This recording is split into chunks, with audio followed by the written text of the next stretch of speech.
across the UK. On DAB+, on your smart speaker, on your smart TV, and on your side. This is Talk.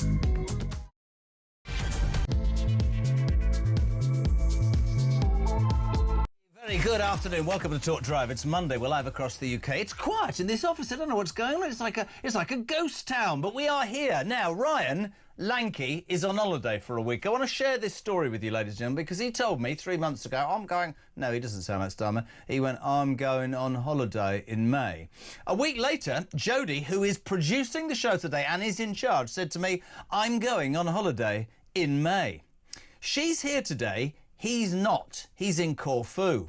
Tomorrow, guess where Jodie flies, ladies and gentlemen, leaving Cameron, her boyfriend, at home. Yes, Corfu. There is drama afoot on JK's drive time. Listen, it's not for me to say. I think Jodie's got better taste, but there we go. We've got her today. Faith taking your calls. She's doing a grand job. Well, she hasn't started yet, but she will do. 0344 499 1000. The only number you need, 0344 499 1000. We'll have a bit of fun. If you want to send a WhatsApp voice note, I got that right. Jodie's doing them today. 0344 499 1000. Start your message with, you're going to Corfu with Ryan, Jodie? You're going to Corfu with Ryan? You can text the show as well, 87222. Start your message with the word talk. What can I tell you? But breaking news before we start. Police are oh dear, I just got dead serious. A fire has broken out at the Prime Minister's home in North London in the early hours of this morning. The London Fire Brigade attended. The fire was reportedly shut down. The property was damaged. They're probing that. Keir Starmer's house, a fire earlier this morning. We'll keep you updated. And he has been in the news again because, of course, the massive news of today is that Keir Starmer has vowed from absolutely nowhere. He's become, I don't know, Donald Trump / Nigel Farage in one. He has vowed to significantly reduce immigration, which is something we all want to see. And we've listened to the Tories say it, and we've listened to everybody say it. It's his turn. Here's the catch. He's refusing, ladies and gentlemen, to set a cap. No numbers, no targets, just promises. And let's be frank, this comes from the same Labour Party where himself and senior ministers like Yvette Cooper, David Lammy, have spent absolutely much time and many months and years opposing migration control. So that tells you, does it not, that 1 year into this government with 180, nearly 80-seat majority, they are so scared of reform, or the vows of reform, or the fact that the British people have finally woken up to the fact that immigration is not racist to talk about it, but it's destroying our country in so many ways, that he holds a press conference and thinks, I need to do this. He says, make no mistake, this plan means migration will fall. We will finally honour and take back control. He said, I don't want this country to become an island of strangers. Immigration is shameful. The British people deserve more. They've come right out of their kennels, the old lefties. Labour MP Nadia Whitome. Independent MP Zara Sultana. She was suspended. They're jumping up and down saying, you sound like Enoch Powell in the 60s, you racist man. Keir Starmer, has he suddenly grown a pair? Has he lost the plot? Is he trying to nick somebody else's words because he's terrified? The former Greens leader, Caroline Lucas, said the Prime Minister's rhetoric was absolutely vile and hugely offensive, while refugee charity Care for Calais has demanded an apology. Don't get me on them. Farage, meanwhile, has said, you're just making promises you can't keep, mate. You need to be realistic. Keir Starmer, on the ropes, fighting back. What do you make of it? 0344 499 1000. Does this make you trust him even more? I'm going to deal with immigration.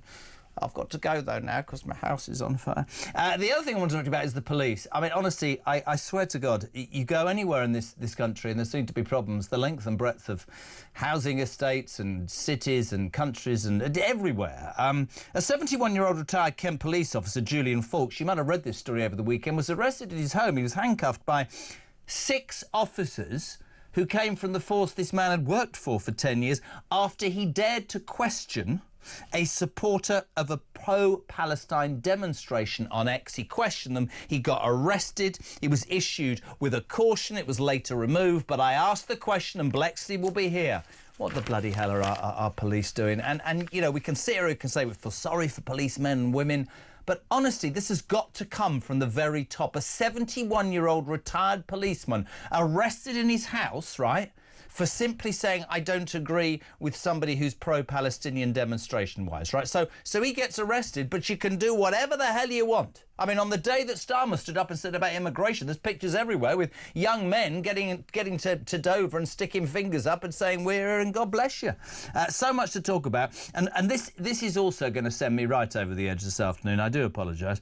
The biggest teaching union in the country, in brackets, why don't you concentrate on teaching, close brackets, has declared that trans women must be allowed to use girls' toilets in schools. The National Education Union has vowed to campaign against the Supreme Court ruling on gender and advocates for trans teachers to continue to choose toilets according to gender identity, which is against the law from the highest Supreme Court in the land. What chance, right, is another thing for you. What chance have our kids got, right, when teachers play politics? What chance have our kids got to just grow up with a balanced view? We've got a left-wing government. We've got teachers who tell them how they... I mean, that's breaking the law.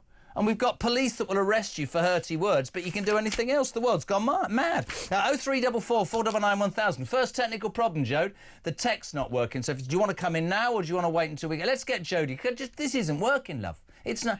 Oh, 0344 499 1000. Text to 87222. We might as well bring the producer in. Bring her in. Come on. This has all gone wrong. She's going to hide now. Do you not want to be seen? You don't want to be seen. All right, we'll say a very, very good afternoon. Our first guest this afternoon, delighted to have him on, former government special advisor, James Price. How are you? Oh, look, the shirt's undone. It's a hot afternoon in central London. How are you, dear boy? I can't believe Jodie's going to Corfu with Ryan. I know, it's a shocking thing. Almost as shocking. Can I just say, I didn't even get invited, which is bad, but it does beg the question, is something afoot? She's leaving the boyfriend at home. Oh, I don't know about that. Well, given Keir Starmer's new changes, they might not even be able to get back into the country after the sojourn in Corfu. That would be a thing. I think so. Before we start, could I just point out, over your right shoulder, rather delightful red leather chairs. Is that the House of Commons crest on them? I've not been stealing things from the House of Commons or the House of Lords. It's actually the Guildhall in the City of London. In COVID, they were throwing the old ones away for £5 each. So once I've got all the bits of chewing gum off the bottom of them, they'll look quite fancy. I thought they would definitely. Special advisor, I think he's nicked the cabinet chairs and they're in his very lovely pied à terre in London, and the rest of them are sitting on chairs. JP, good afternoon. Welcome to the show. Can we just start with this extraordinary... I mean, I have a slight issue with this whole Starmer immigration thing, and we'll talk about how he's changed, but is he simply now doing and saying what we've all been going on at him about? But that might be fair, but the truth of the matter is this man swings just from left to right and flip-flops repeatedly, and you end up thinking, what do you actually believe in? As I said, he spent years, as did other senior ministers, Yvette Cooper and David Lammy, opposing stricter migration rules. Absolutely. We shouldn't have quotas, we shouldn't have controls, we shouldn't have that. We've got him on screen now saying, this shouldn't happen. People should be able to come here. Today, I am going to significantly reduce immigration. There's no cap, of course. There's no numbers. It's just that he says that we're an island of strangers, and I'm going to increase... You need to learn English. You need to be here. We're not going to have people coming and working in care homes. What's happened to him? Has he had a personality bypass or something? What's happened to him? Well, look, as the good book says, if I'm right, Luke 15:7, there is more rejoicing in heaven over one sinner who repents than 99 just men who need not repent. So very good. The penny has dropped, and it's dropped on Starmer better and earlier than it did for my party for the last 14 years that they were in power. Of course, not all of them. Plenty of people on the right of the Conservative Party were talking about this. Even the Prime Ministers tried to talk about it and weren't able to get any of this stuff done because the blob is as powerful as it is. And I suspect, by the way, that will happen to Starmer too. But when he sees the obvious truth that mass migration has been a categorical disaster for this country, for its economy, for our society, for culture as well, for the ties that bind us being so strained and becoming, in his own words, an island of strangers. He's called that right. He's had to see down a lot of the loony lefties that he's got in his party, in the Green Party, who are anything but, right? They're watermelons, the Greens, by the way, right? Green on the outside, red on the inside. They're a bunch of commies. He's seen down the open borders, fruitcakes, and all of this type. And he actually understands that this is really important. And however much he might end up fail in actually fixing this, it is great great news that you have the Prime Minister of a socialist party finally acknowledging the truth the rest of us. But surely what Colleen says straight away on text, 87222, send them in, people, with talk, starting with talk. I want to know what you think. She says, who do you think you're kidding, Starmer?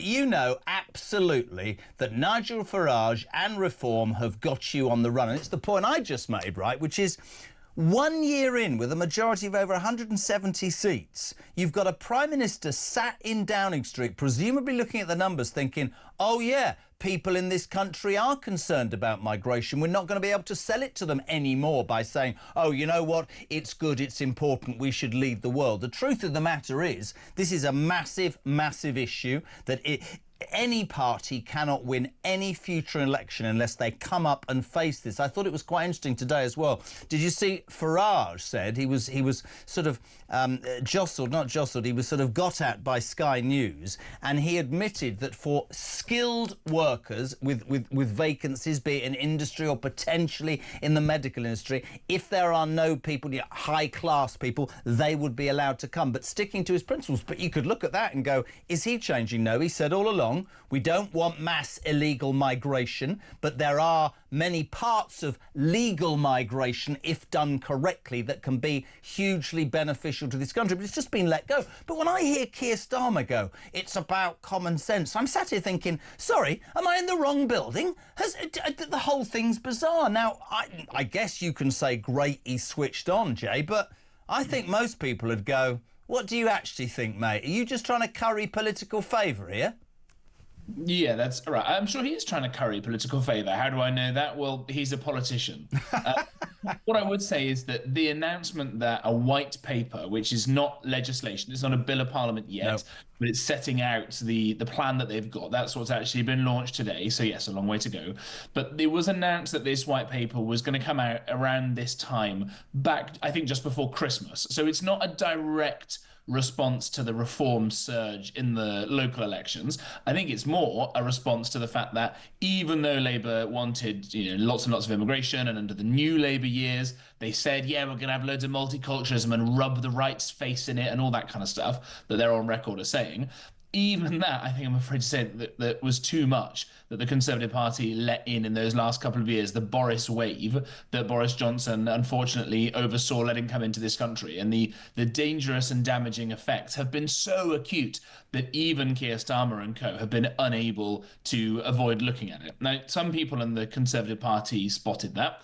Robert Jenrick, the man who came runner-up in the Conservative Party leadership contest last time around, very bravely, I think, quit Rishi Sunak's government because he said that the work that the Tories were doing on immigration was not going to be enough. And he quit the government, he quit the fancy car and the nice office and the money and all that kind of stuff in order to say that. Didn't do him any good because Rishi Sunak wasn't willing to do the sorts of changes to the system that you need to do. And by the way, I suspect Starmer won't either. No.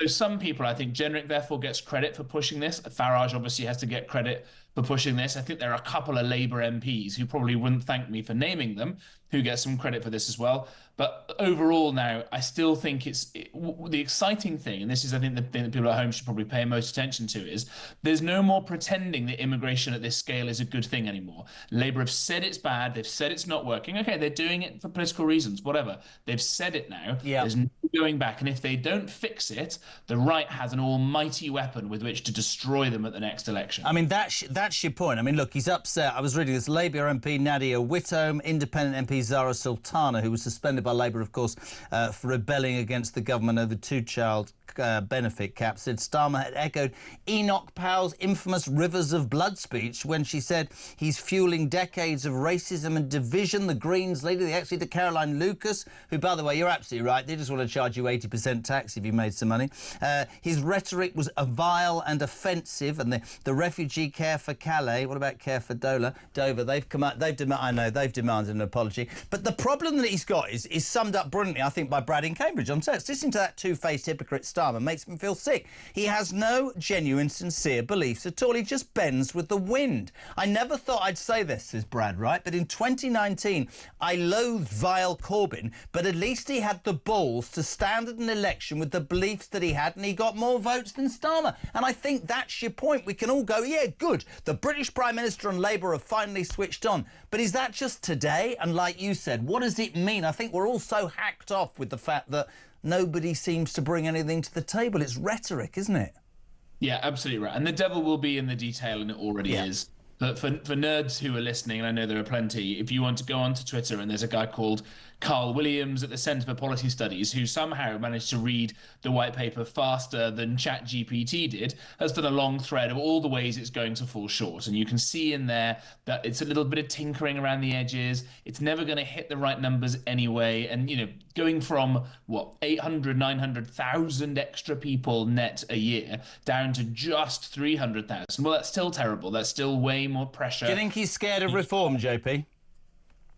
Oh, absolutely, yeah. I think he admitted as much yesterday that they're expecting the next general election will be between Labour and Reform. I'm not sure how true that is. It depends whether my party, the Tories, get their act together in time or not. But absolutely. The problem for Reform, of course, is they're being able to promise the world and all of these things because they're cleanskins. They're not being touched by any of the problems of being in government before. And it's not just easy, it's tempting when you're in opposition like that to promise the world, to promise loads of spending, loads of tax cuts, all the good stuff. And that will be very, very appealing. The worst possible outcome, by the way, ever, I mean, I expect, Starmer will not get migration down, is if Reform do get in on all of these promises and then fail to sort any of it out, either because they've contradicted themselves too many times, they've not got the expertise they need, and then we're really sunk. I mean, I think what I would say to that is, and I get that, I get the people, and I've said it, I want more meat on the bone, and they've not got experience. But actually, I think the lot that have been in, this lot and the lot before, with experience, have made such a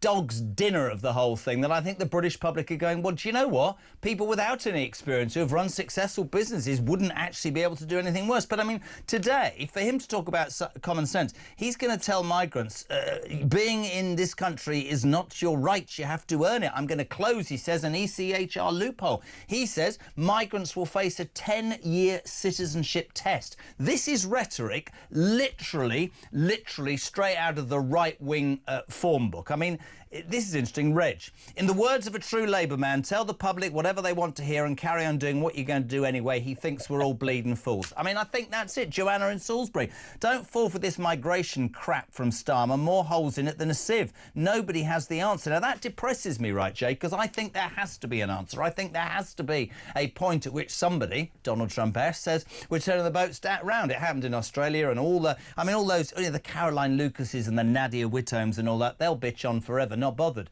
The fact is, those very people that pretend to care about, the wrongs and the rights, get out of Westminster, you idiots, and go and speak to people, not just in coastal towns, but across this country. Did you see at the weekend? I mean, it's not to do with, he wasn't, there are all these stories. See the pictures of them arriving, giving the middle finger, being transported. I had my own moment at the weekend. I shouldn't actually probably admit this on air, but I will.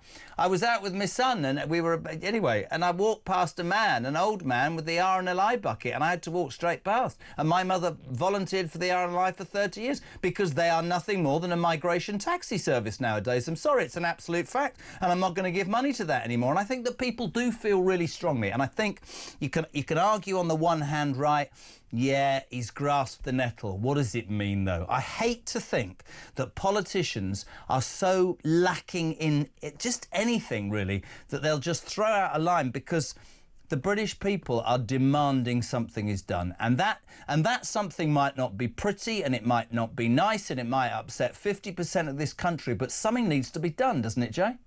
Yeah, absolutely, it does. Because don't forget, as you say, you're seeing some footage now. Every day that these people turn up, those are people from completely alien cultures. They've got no interest really in integrating with the United Kingdom, with our ancient customs and values and all these sorts of things. If they were, they would have come through legally rather than breaking the law as the first thing they do by entering. Every single one of those people is someone who is going to have to either probably be paid for by taxpayers for the rest of their lives, because most of these people will not, according to the numbers, ever actually contribute enough. They shouldn't be allowed in the country, then they should be deported. And I'm sorry if that sounds wrong. They shouldn't be here unless they contribute. And I don't understand. Maybe the Nadia Whittomes would look down their noses, or the Zara Sultanas would look down their noses at me. But I don't understand how those people can look their constituents in their faces, knowing that they're struggling with energy bills and that the public services they so demand because they're paying taxes are given to people who aren't paying, and their constituents are missing out. Do you know, the bit that really upsets me is that all of this is predicated on the fact that the British people are so open and welcoming and tolerant. And they see these sorts of pictures and they must assume that those people have had terribly difficult lives, and we feel a bit guilty that we've had quite nice, easy, cushy lives, and we want to do more than we can, right? And actually British people give more money in charity than any other country in the world apart from America. And obviously they're much richer than us, and they've got a much lower tax burden. So we're incredibly generous people. We've opened our hearts and our doors to refugees from Ukraine and from Hong Kong and from other places around the world. But every single person you see coming over on one of those small boats is a chancer. They are an economic migrant. Fair enough. You know, I'd do the same thing perhaps. They want to come here, they want to live a third world lifestyle in the first world, and they don't want to integrate. And every person that comes over, by the way, and you might think you're sympathetic towards them, that is the person taking the place of a child or a young woman stuck in some hellish war zone that we are now not going to help because we've taken their big brother who managed to saunter all the way over across Europe. Could not agree more. Couple of voice notes. Love you to hear. Anna in Surrey on migration. Go. Afternoon, Jezza. Anna, Surrey. Jezza, I would like you to play this really loud. Direct it at number 10. To Keir Starmer. You, sir, are far right. I love it. Cheers, Jez. Carl's in Bury on migration. Go. Hi, Jeremy. Carl from Bury. Does anybody actually know what Keir Starmer stands for? He flips and he flops and he changes direction just to try and get a few votes. Every day there's something new, then he says something else, and the day after he says something else. The guy can't be trusted in any way whatsoever. Basically what he's done today is admit that reforms, policies are bang on the money. So I bet Nigel Farage is absolutely laughing his head off. Cheers, pal. Also, very quickly, Caroline says, Jez, last year Farage and Tice said that before the election they would allow high-skilled workers into areas like the NHS, so no, he hasn't changed tack. He's only reiterating what he said last year. High-skilled workers are welcome in certain areas because they will pay taxation, and that will be them paying their part. I make that point. I think that's a very good point. There isn't anybody listening to this station that won't go, well, you're just saying that. But what I find really interesting is that you said, JP, that's what politicians do. But basically, maybe I'm old and I crave the politician like the Thatcher, like even Blair. I didn't agree with everything that says there's what I'm going to do, and I'm going to do it whether you like it or not because you voted for me, and it will probably destroy me in the end. But I'm going to take on all sorts. You made a point about the blob. Let's just say let's go forward 4 years and Nigel Farage is the next Prime Minister of this country. You think he won't take on the blob?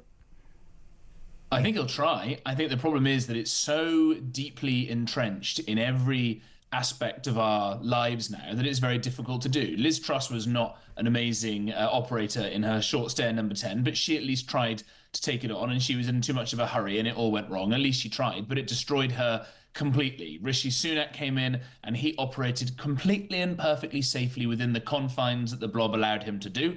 And as a result, we crashed to a terrible defeat, huge amounts of legal and illegal immigration, totally no growth whatsoever, all of the rest of it. So unless Farage has and develops a plan, and I hope that he is and happy to help, and anyone listening definitely happy to help write this up because I've been there and I've fought against it. And before I did, I was a young girl with a dream, and you can see the effect that it's had on me there.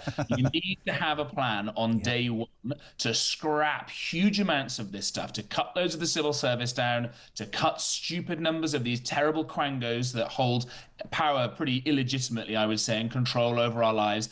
Cut funding for huge numbers of these things because none of it would exist if it wasn't your taxpayer money that was funding all of it. And he might be not everybody's cup of tea, but this is exactly what Dominic Cummings went on about, exactly what he went on about. And he was labelled, yes, of course, he was slightly mad. I've got my own story of why I think he's all right. But the truth of the matter is it was Elon Musk-esque. He said, this is ridiculous. These people are running a democratically elected government and costing us billions, and this needs shedding. We could talk forever, but I guarantee you if I ever do stand and you are definitely Chief of Staff. You're a good man. We love having you on. James Price, former Conservative Government Special Advisor. Thank you very much indeed. 4:25. We're live across the United Kingdom. Talk Drive's on till 7. Jodie, she's made it all the way to the big seat. Ryan's in Corfu and Jode's in charge. I don't know what's happened there. 0344 499 1000 is the telephone number. Text to 87222. We're coming back in 3.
You know, he's got that Meghan thing, and never mind the truth, what about my truth? He still believes that the paparazzi and the press and the media killed his mother. And the press and the media had nothing to do with it. I'll tell you who killed his mother. It was that completely drunk chauffeur, the hotel guy from the Ritz in Paris, who drank about 3 bottles of brandy, got behind the wheel of a Mercedes and drove the princess through that tunnel at 120 miles an hour.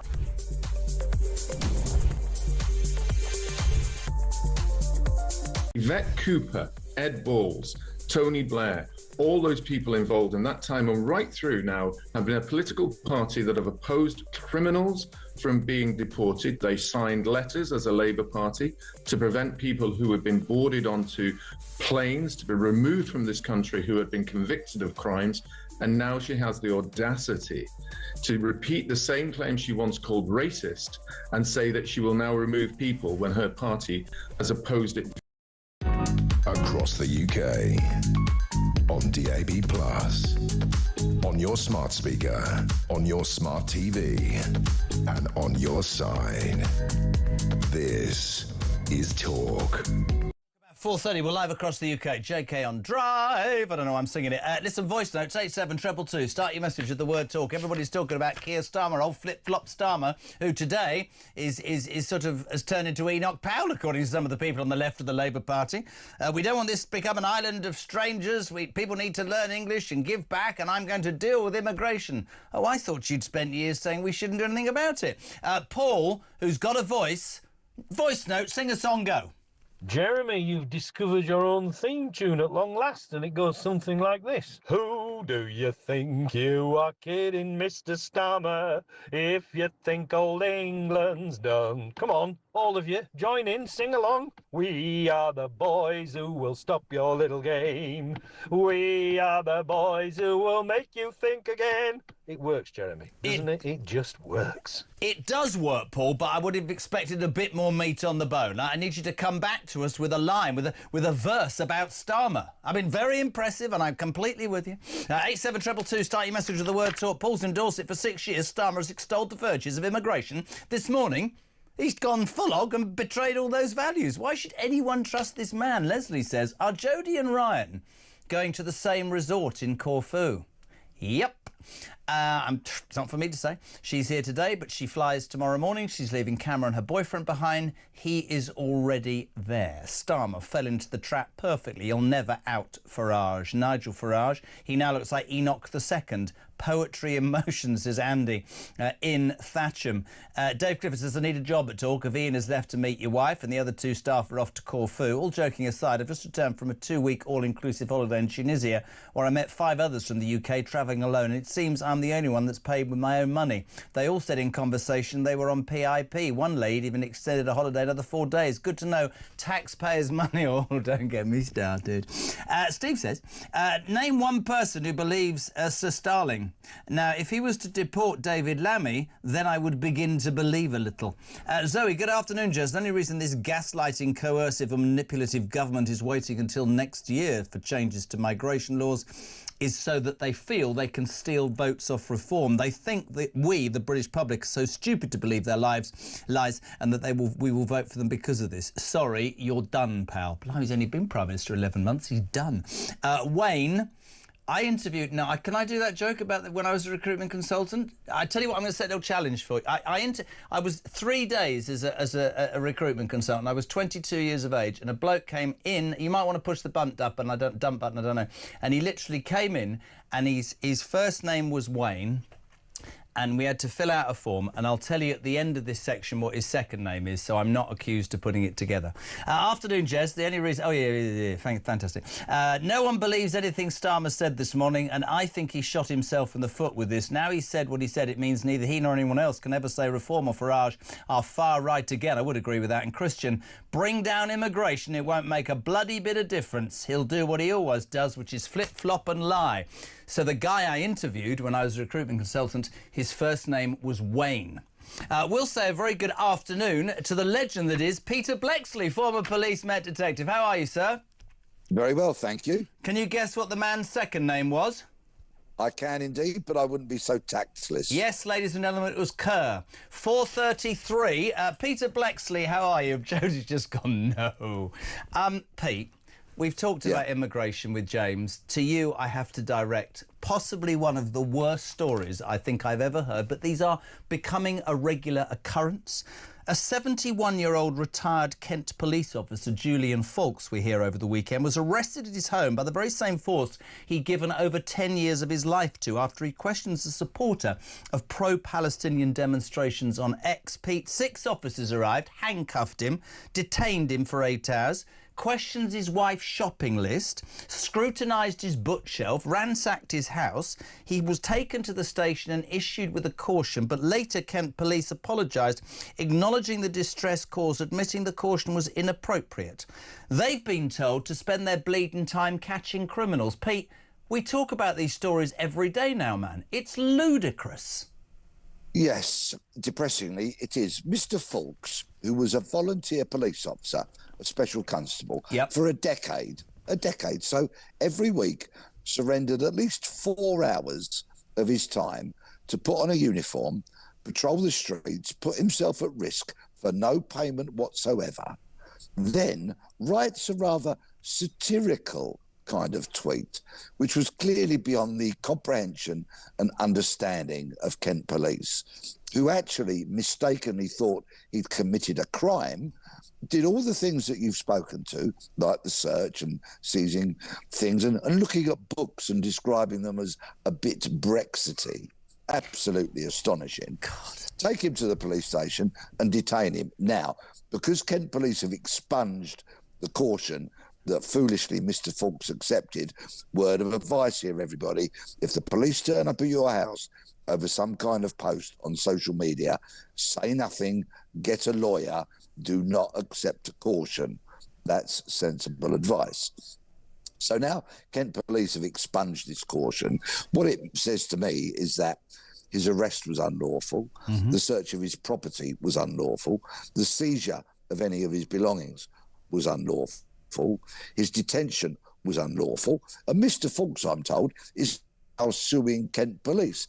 If I was his lawyer, all the aforementioned, I bet, is ticking up the amount of money that they are going to say to Kent Police, you need to compensate my client with. And on a human level, a 71-year-old man who's given 10 years of his life as a volunteer to a police force gets screwed very publicly and understandably will feel like so many of the rest of us that now thoughts, a few words, dare to write anything down. Think Lucy Connolly, 10 months into a 31-month stretch for some, yes, inappropriate words after those riots in England last year. I get that. But over the weekend, Rudy Bicardner, was it that the guy that murdered those 3 kids was pouring hot water over a prison officer because he was being allowed into a kitchen after all the problems that we've heard. It's just, again, pal, this nonsensical judgment that seems to be right. I mean, this guy, Julian Fawkes, who would have said, let's go arrest him? Would that have been the chief constable of Kent Police or just some idiot? I mean, who is that? You're right when you say idiot. Probably a sergeant or an inspector who looked at the allegation and mistakenly thought a crime had been committed. Or Pete, am I asking, you know, you always talk about the greasy pole. Do certain police officers think, that'll get me in the good books with the wokeratory bosses. That'll be a big tick in my promotion chances. Is that why they're doing it, do you think? Especially if they can fill a box on a spreadsheet. Yeah, absolutely. Because police officers get promoted according often to the quality of their spreadsheets. Believe it or not, it's true. The big, deep kind of corrosive issue here is that the police now are policing free speech. They're not protecting free speech. The police should be there, like they should be at Speaker's Corner, protecting anybody who wants to say anything that doesn't break the law. But you'll find, should you go there, that there is often, should we say, some kind of discrepancies between how they treat one group of people and to how they treat another. They need to protect free speech instead of persecuting it. And it is a deep shame upon our nation that British police have come to this, infected by wokery, infected by liberal thinking from nonsense universities that they've been to, where they've been, quite frankly, brainwashed. And it's trickled down to the front line. I couldn't agree more, but what I find quite inspiring, not Keir Starmer's flip-flopping U-turn today, finally in this country, Pete, you can talk about immigration, and actually the issues that are caused by immigration are no longer deemed racist. They're actually an issue that seems to affect a majority of people. We can but only bloody well hope that the increased frustration with the police forces, the length and breadth of this country, as you said, because they've just become so politically correct that they've stopped fighting crime because they're too busy box ticking, as you quite rightly say. I think the British public will get to the same point as they are with immigration, which is, hold on a second, you're supposed to arrest criminals. You're not supposed to pass judgment on free speech. Other thing this weekend, I mean, this is extraordinary. Met Police under fire for blocking white men, oh my God, from attending workshops that help minority and female officers gain promotion. Oh, well, There I am. I'm white. I'm screwed again. What are these police forces telling us, Peter Blexley? Once again, the Metropolitan Police, and this is doubtlessly been pushed by some kind of DEI department, and whereas actually this is not equal, this is not inclusive, this is divisive. This is actually discriminatory against white officers taking the same promotion process as minority officers and females who are getting preferential treatment. How on earth can that be fair? How on earth can that be equal? How on earth can that be inclusive? And how on earth can that be right? It's creating division within a police service. And believe you me, when you're in the police, you want people to be inclusive, on the same side, all fighting for the same cause. In other words, arresting criminals. Because when the petrol bombs come hurling at you, you don't want to be a disunited workforce. Completely. And under the guise of trying to do the right thing, we seem to be now in a country, be it education, be it the police, be it the NHS, be it immigration, where we make so many allowances for, I'm going to say, people not from this country, or people from ethnic minorities, or people of a different sexuality.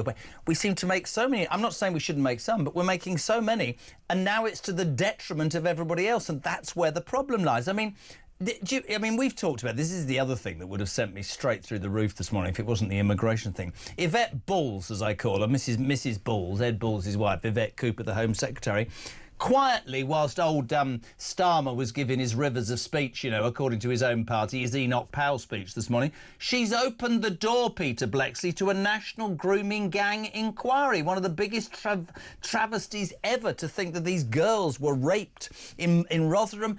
Not all of it, but in Rotherham it was British Pakistani men, and the police in that instance said, well, we've had to tread carefully for 8 years because we don't want to cause social and a multicultural division. And we're all going, hold on a second, girls' lives have been blighted forever. Something needs to be done. Labour have said we're not going to do anything. We're not even going to do local ones before Easter. Now, Cooper opening the door to a national grooming inquiry, Peter Bleksley, which tells me maybe our bloody government is listening.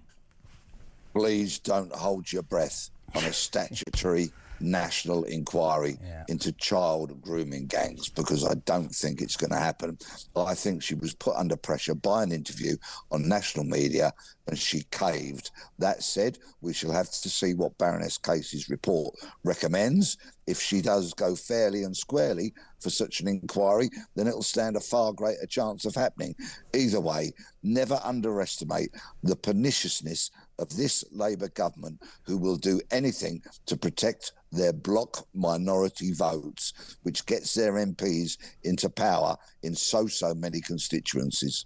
Mate, I couldn't agree more. And one of the reasons that many people think that he wouldn't initially agree to a national rape gang, grooming gang inquiry is because, as you quite rightly say, and it happened to 5 Labour MPs, including Jonathan Ashworth at the last election, an independent Muslim candidate based on simply one thing, Gaza stood up, and they won 5 seats. And he is no doubt terrified, as are the big wigs in Labour control, that they could lose that vote.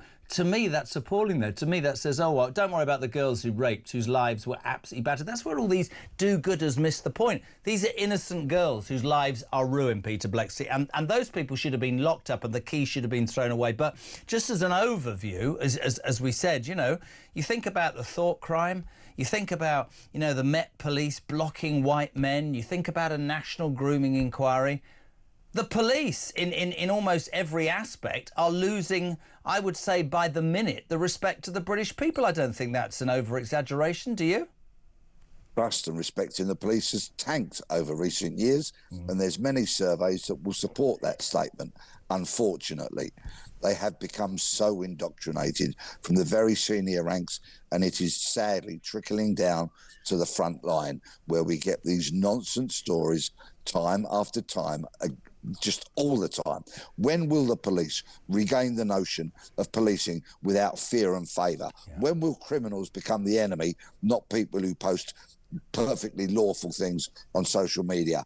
And when will the police get a grip and provide the policing that the public want? I hope the answer to that is soon. Really good to have you on as ever, PB. Thank you very much indeed. Peter Bleksley, former Met Police detective, a voice of reason on this station or even show. 0344 419 1000. It's Drive. It's 4:45. If you want to be part of the debate, that's the telephone number. Text to 87222. Start your message with the word talk. We're coming back in 3.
Across the UK, on DAB+, on your smart speaker, on your smart TV, and on your side. This is Talk. Kev O'Sullivan from 70344 499 1000. The other main news story I want to cover today, we've talked about the police. They're bonkers. Keir Starmer thinks he's going to sort out immigration. He's a liar. Trans women in girls' toilets. The Supreme Court, of course, a few weeks ago judged that a woman is a biological woman. Maya Forstarter is the Executive Director of Sex Matters, a great organisation. Maya, good afternoon. I am raging. On the back of the Supreme Court, the highest legal body in the land, even old slippery Starmer had to say we'll have to adhere to this. At last, Common Sense, Britain's largest teaching union, we hear this weekend, says that trans women must, in headlines, must be allowed to use ladies' toilets in schools despite that court ruling. These education unions, Jesus, honestly, shouldn't they concentrate on doing what they're supposed to do, which is teach our children? It worries me enormously about how much indoctrination is happening. Absolutely, it's atrocious. The law is clear. It's always been clear. And if there's one place where people should respect the difference between male and female, it's in schools, looking after children. I mean, not only do they have a responsibility to educate children, they have a responsibility for safeguarding. They never should have for a minute forgotten that men are men and women are women and transvestites are not women. Do you I mean, I know it's such an emotive subject. To me, it's really simple. Men, women, and if you're going to have another... I don't understand. I've said this to all of your colleagues, and I love Sex Matters because you speak and you talk about women. We all know the sort of females who jump up and down and talk about women's rights. I've worked with a few, and I've always been very supportive. You don't hear a bleeding thing from them, the activists, when this subject starts. And I say about my teenage daughter, I'm sorry, I don't want her in a changing room at 15 years of age with a bloke with a penis changing with her. What is wrong with saying that? Why is that so outrageous? Absolutely.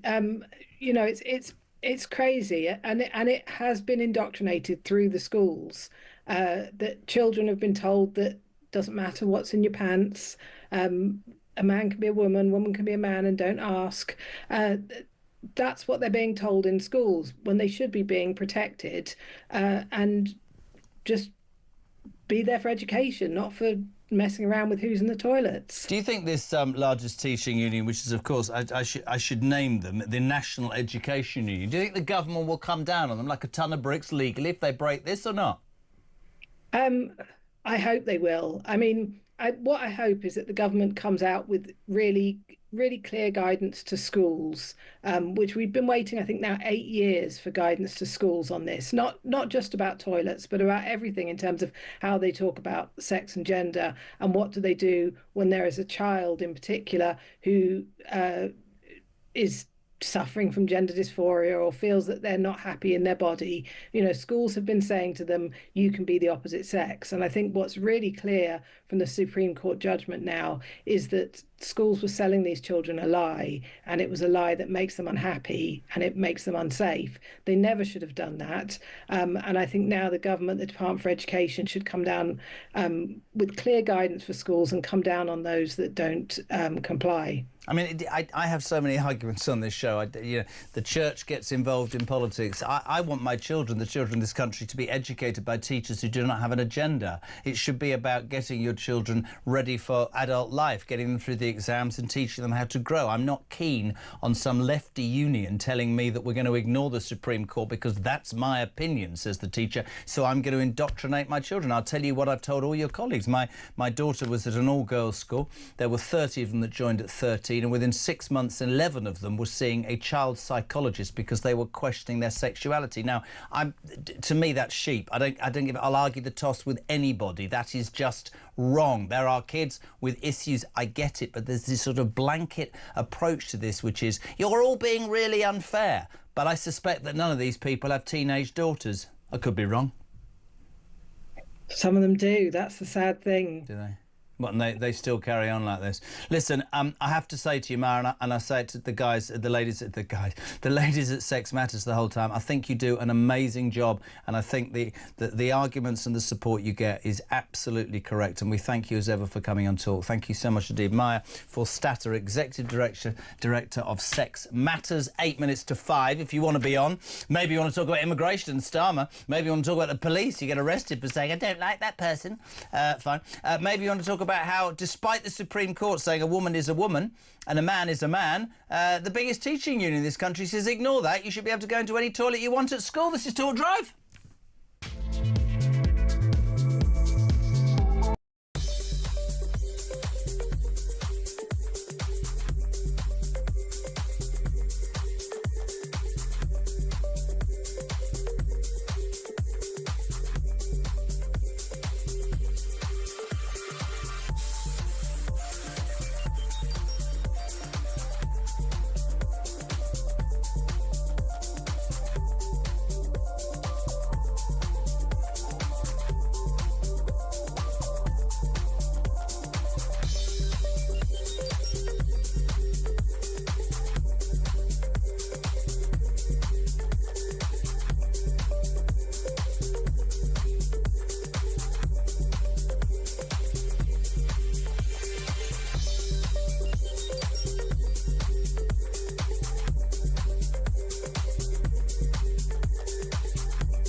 I don't think this is going to change at all. Do you not? No, because unless the world can radically change, unless the Labour Party can somehow tackle immigration the Labour Party aren't going and to do cut anything. taxes, neither of those are going to happen. So I don't think... I did read, though, somebody, I think it was the, was it Better Together? Luke Trill, the pollster, who people say is quite a sober pollster, very sensible pollster, has said that actually if Boris Johnson came back, then the Tories would beat reform.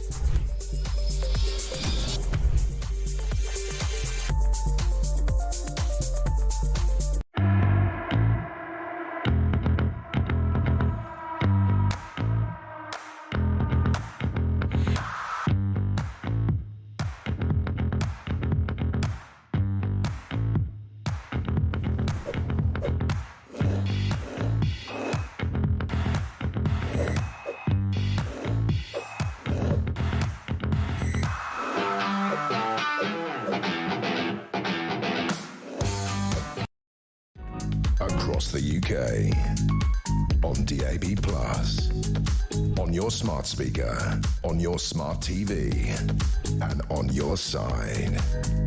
This is Talk. 5 to 5, live across the UK. This is the day, ladies and gentlemen. Sir Keir Starmer said, I'm going to significantly reduce immigration. We have become an island of strangers. The lefties have gone mad. Jack, on voice note, go. At this rate, Starmer's going to be the leader of the Tories by the time the next election comes around. It must have rattled some of the lefties today. Completely. Judith's in Tel Aviv. Go. Hi, Jeremy. It's Judith here in Tel Aviv, Israel. I've got a good song for Starmer. Any way the wind blows doesn't really matter to him. To him. Da, da, da, da. Anyway, that's all I can think of whenever I hear that awful man speak. Great show, Jeremy. And, I'm listening all the way over in Israel. Take care. Bye. Lovely. I mean, appreciate the voice, though. Again, a bit like Paul, little bit of work, but we appreciate it. 0344 499 1000. Let's go to Norfolk here. Kev, how you doing? Kevin. Hi, Jeremy. Jeremy, yeah, I can hear you. Great show, great show. Good man. We've paid you to say that. We've got 3 minutes. Go. Oh, okay, right. Well, my partner is a legal migrant. We paid over £6,000 to get here on a partner visa. Yep. We paid for English test. We submitted hundreds and hundreds of documents. We did everything right. Starmer is not tackling the illegal immigrants. It's actually going to be very easy for him and his blob of a civil servant to actually reduce the numbers, because it is a complicated system and they can easily do it. But he has failed yet again to tackle the boats and the illegal immigrants. My partner, she works in care. She's on minimum wage. She does 48 hours of hard work. She pays national insurance. She pays income tax. She pays her council tax. She pays £38 an hour for her driving lessons. She is contributing. But when I see the boats, the illegal immigrants coming in, being housed for nothing, it makes my blood boil. And I have been a Labour. I'm 70. I've been a Labour supporter all my life. I will never, ever, ever be voting Labour again.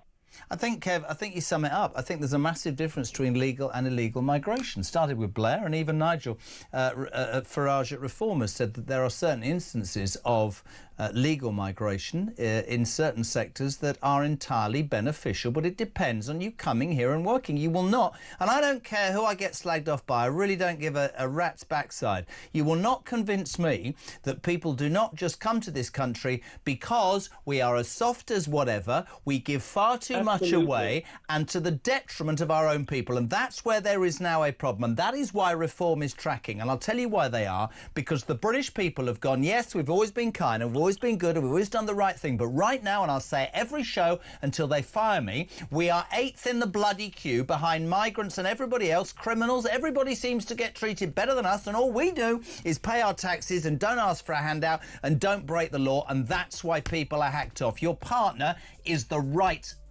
person to be a migrant. The illegals are not. Completely agree. Kev, thank you very much indeed. It's almost 5 o'clock. We're live across the United Kingdom. If you want to be on, Jodie's in charge and doing quite a good job, I know. 0344 499 1000.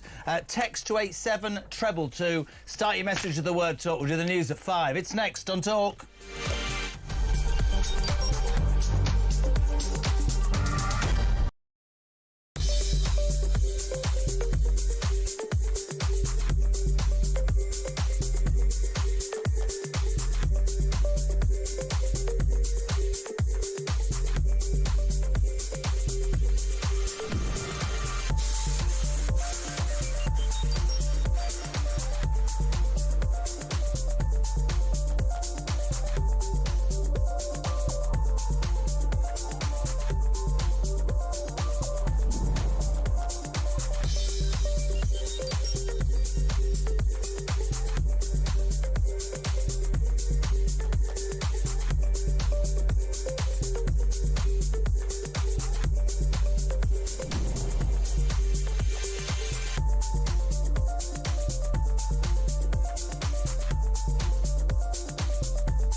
across the UK. On DAB+, on your smart speaker, on your smart TV, and on your side. This is Talk.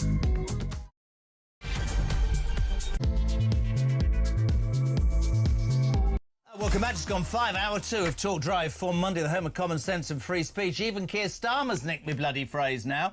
This is the day, ladies and gentlemen, where Keir Starmer, Mr. Flip-Flop, stood up and he said, we are going to significantly reduce immigration. I think this country is in danger of becoming an island of strangers. No mention of caps or targets, just promises. This from a man, by the way, who spent years opposing stricter migration controls, but suddenly now he's Nigel Farage in a red tie. His own MPs on the left have gone nuts. Most of them are anyway. Labour MP Nadia Whittome, Independent MP Zara Sultana, the ex-Greens leader Caroline Lucas. This rhetoric is vile. It's racist. The refugee charity Care for Calais has demanded an apology. Wouldn't you love a charity that sticks up for poor people in Britain who can't afford to pay their mortgages, or veterans who are homeless, or farmers who are having their land nicked, or pensioners who can't warm their homes? No, you just carry on, Care for Calais. Nigel Farage claims that Starmer is making promises he just can't keep. And I think most of you listening to this show seem to understand that this is rhetoric. Will it happen? I don't know. Has he finally woken up to what the British people want? You hope so. 0344 499 1000. Now, what happens with politicians when they become successful is they start to ignore their friends. Richard Tice, I've been trying to get him on this show for a week, far too busy. Isabelle Oakshot, always professional and brilliant, Talk's international editor. A very good afternoon. Won't talk to me anymore, is he? Won't talk to me. Oh, honestly, I share your pain. I have the same problem. He's usually too busy to talk to me. Honestly, I'm not begging him. He can sod off. I'm just not falling for it anymore. I'm sorry. I'm really not falling for it. It's annoying me now. Yeah, I quite agree. I think he probably has more than enough exposure. Let's not give him any more airtime, shall we? I think you and I can do a perfectly good job without him. Should we double dump him? Let's double dump him on air. Isabel, welcome. And obviously, you're very excited today because our Prime Minister has been listening to the British people, or reform, and has vowed to significantly reduce immigration. He says, we have become an island of strangers. We need to take back control. It's all about common sense. It's about securing Britain's future. But here's the issue. Not a cap, not a target, not a figure. From a man who spent years opposing any sort of migration control. So most people watching and listening are a little bit baffled, Isabelle Oakshot. Well, when you were reading out the list of lefties that are going nuts about this, I was actually thinking Downing Street will be really happy at the spectacle of lefties going nuts, because it suggests that what they've announced is credible and believable and is genuinely, at least right of centre and a little bit Farage. It is none of the above. The lefties have no need to go nuts because none of this is going to actually make a material difference. Starmer today didn't deny these official projections which suggest that net immigration for the foreseeable next few years is likely to fall at around 500,000 people. Now, that was before today's announcement, but even Starmer's not saying this is going to slash immigration, is he? He's like, well, I'd like it to come down. It has to come down. It's not too great for us. But it's just nowhere near enough. It's a kind of pale yellow, not a blood red, which is what people are crying out for. It's interesting, isn't it, that I mean, we'll talk about reform in a sec, but it does say to me, I mean, you can look at it in two ways. Certain commentators on certain stations will be going, he's a good I don't know why they're talking like him, but they'll be saying, look, let's be honest, he's listening to the British people and he's doing it. To me, this smacks of yet another politician thinking that the British people are as thick as anything and that they will fall for a few lines. I think, and I've thought this for a long time, and I'm not advocating people rising up or anything, but I think that the British people they've gone through the expenses scandal, they've gone through the Tory debacle, they've gone through COVID, they're going through the cost of living crisis, and I think the British people who are spoon-fed on, we're a fair nation, we've always done our bit, I think they're at the end of their tether, and I say it and I keep saying it. I think that once you start believing that you're having the PISS taken out of you by your own government to the detriment of you and everybody else is doing better, I think then you're in trouble. And I think, and I just think that if politicians in the past have done probably what Starmer's done and said something because a focus group has said that'll sound good or that'll garner some clicks or people will be excited, I don't think the British people are falling for this anymore. But conversely, one of the things that's coming out of today, and let's talk about reform. We know you have ties, but one of the things that's interesting is Nigel Farage is now being attacked. And I get this, actually. People are saying, yeah, but you keep saying you're going to do it. How are you going to take on the left blob? How are you? The reality is, if you are elected in 4 years, how are you going to do something, words are cheap, that apparently the Labour Party can't do, the Tory, nobody's been able to do? How are you, Nigel Farage, Richard Tyson reform, going to turn this round for the British people? What would you say to that, Isabelle? Well, what I'd say is it's not for me to answer for them. They're the ones that are standing up in front of the British people and making these promises. And I'm certainly not here as a spokesman or woman for either Richard or Nigel. But I want to pick up on the point you made about people just having had enough, people being at absolutely boiling point with this immigration issue.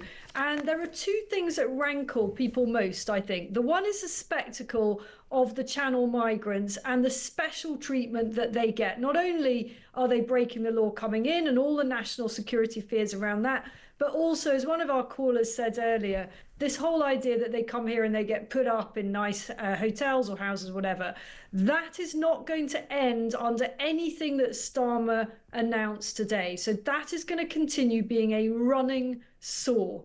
And the other thing is just the sheer scale of legal migration. That's not, I don't see it changing. So whatever Starmer said today, these also the immigration judges, by the way, at these tribunals where people who should be deported are allowed to appeal time and time and time again on the most ridiculous and ever more creative bases. And because Starmer has said today he is not coming out of the ECHR, I don't see how those tribunals stop. I'm with you. He said, didn't he, I'm going to close an ECHR migrant loophole. What loophole? How are you going to close it? Why are you going to close it? He said the UK is a privilege, not a right. You need to learn English. Instead of saying you need to learn better English, I'd be saying you can't come in. You and I have talked about this forever. I don't understand. And I'm not, listen, I voted for him. I'm not asking you or I to promote Nigel or Richard. What I'm saying is there is cynicism amongst the British people across all politicians, which is you say stuff, but always says the lefty civil service. To me, it's really, really simple. I wouldn't be giving France 500 million quid. I would be turning boats round as Australia did, and it wouldn't be popular, but you do it 3 or 4 times and it wouldn't happen. And I bring people each time to this, which is, if you looked at the border in America, about a month after Trump was elected, there were pictures of women and kids and adults and families crying. And this, I'll never forget, this woman went, there's no point in going now because we'll get thrown out. Yes, not there's any point in going because you're going to be in a better hotel than a person who's worked all their lives, or you're going to be treated on a par with a criminal who's been treated better than people who've worked all their lives. I was in Bournemouth General Hospital last Wednesday night with Oliver, right? He had a 40-degree temperature. It was like a war zone, okay? There was one guy, broke my heart. His son had been ill from 6 o'clock in the morning. He'd been given this was 12 hours, 13 hours? 8 o'clock in the morning. He'd been sent home from 3 hospitals. This kid was 7. Explain to that man, I didn't have the conversation at 3 o'clock in the morning, explain to me how that man who pays his taxes, a lorry driver who was worried about his son, has been sitting in 3 hospitals for 14 hours, but you can get out of a boat and you can see a doctor in 20 minutes. It's not right. It's not right. And that's not racist, is it? Not at all. I mean, this is absolutely grotesque, and we've got to stop fetishising the NHS because it just does that to people, and it's completely and utterly unacceptable. And I genuinely don't know any other country where this would happen. No. Because any other developed country, and even in countries that are much less rich than our own, at least you can pay your way to get to see somebody. In the UK, sometimes even that's difficult.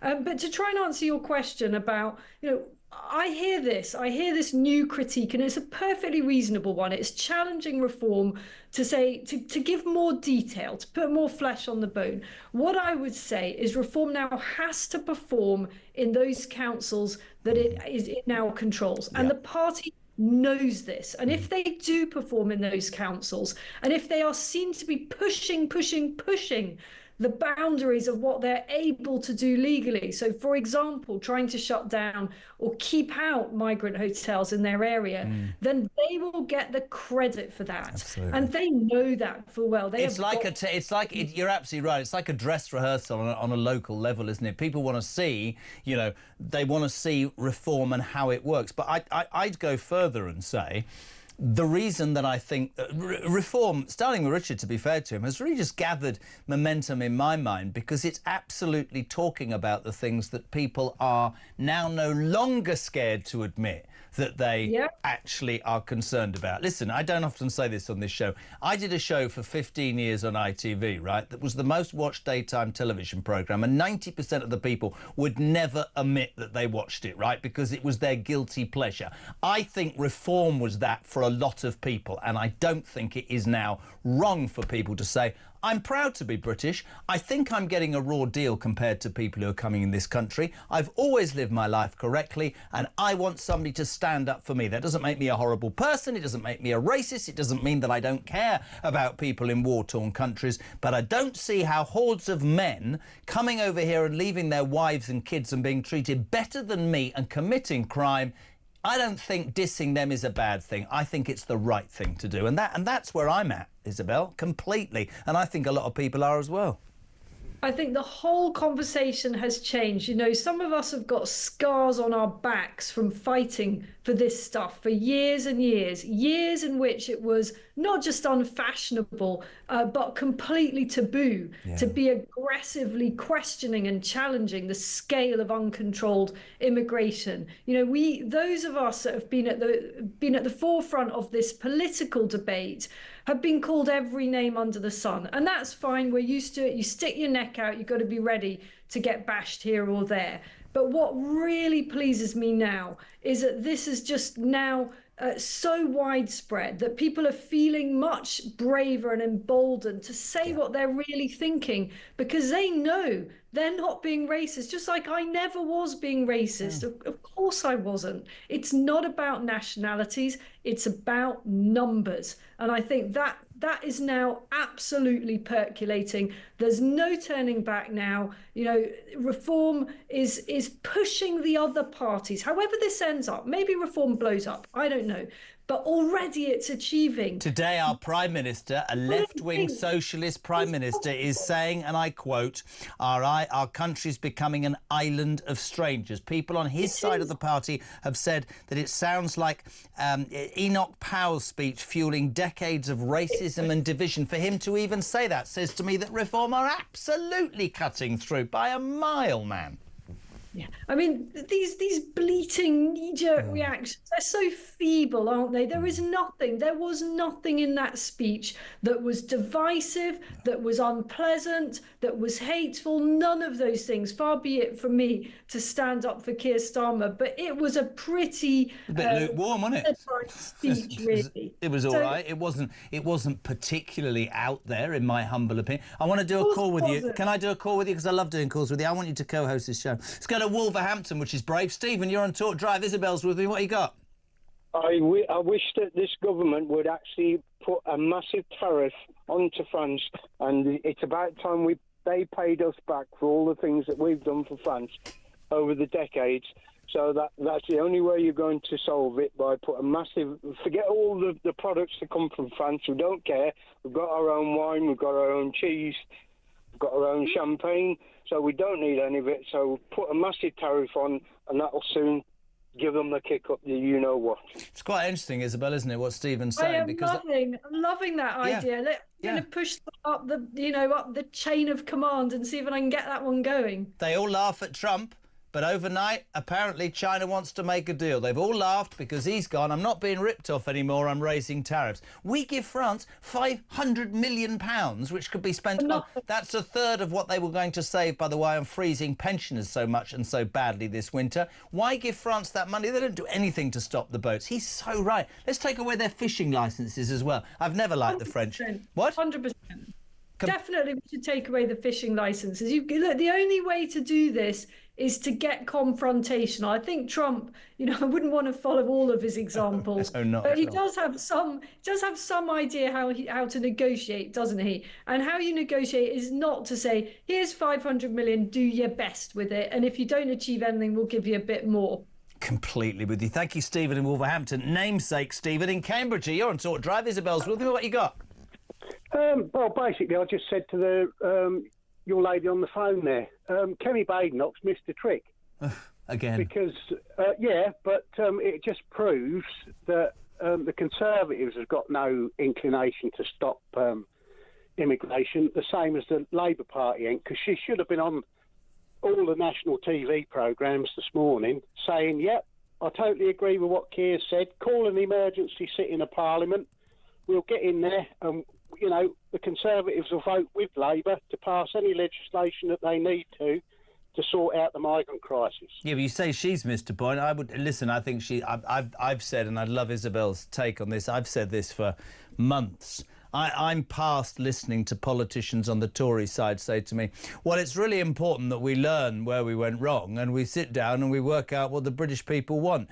You went wrong because you lied and you didn't do what you said you were going to go to, and you seem to think the reforms based on far-right policies, I'd call them traditional Tory values, wouldn't you, Stephen?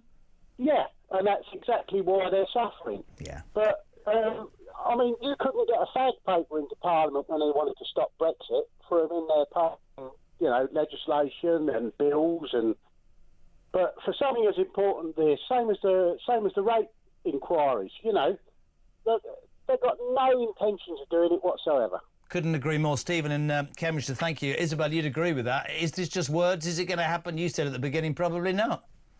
Well, I can't listen to the Tories on this at all. I just can't take them seriously because they are actually more responsible for where we are now, far more responsible than Labour is. No, absolutely.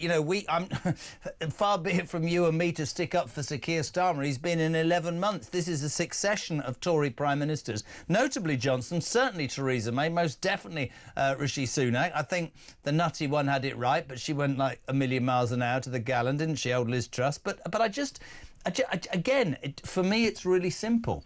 The reason reform cuts through at this moment for me as a voter, not as a broadcaster, is that they seem to be listening to what large swathes of this country are feeling. Now, there are plenty of people who would disagree with me and you and this station, and that's fine.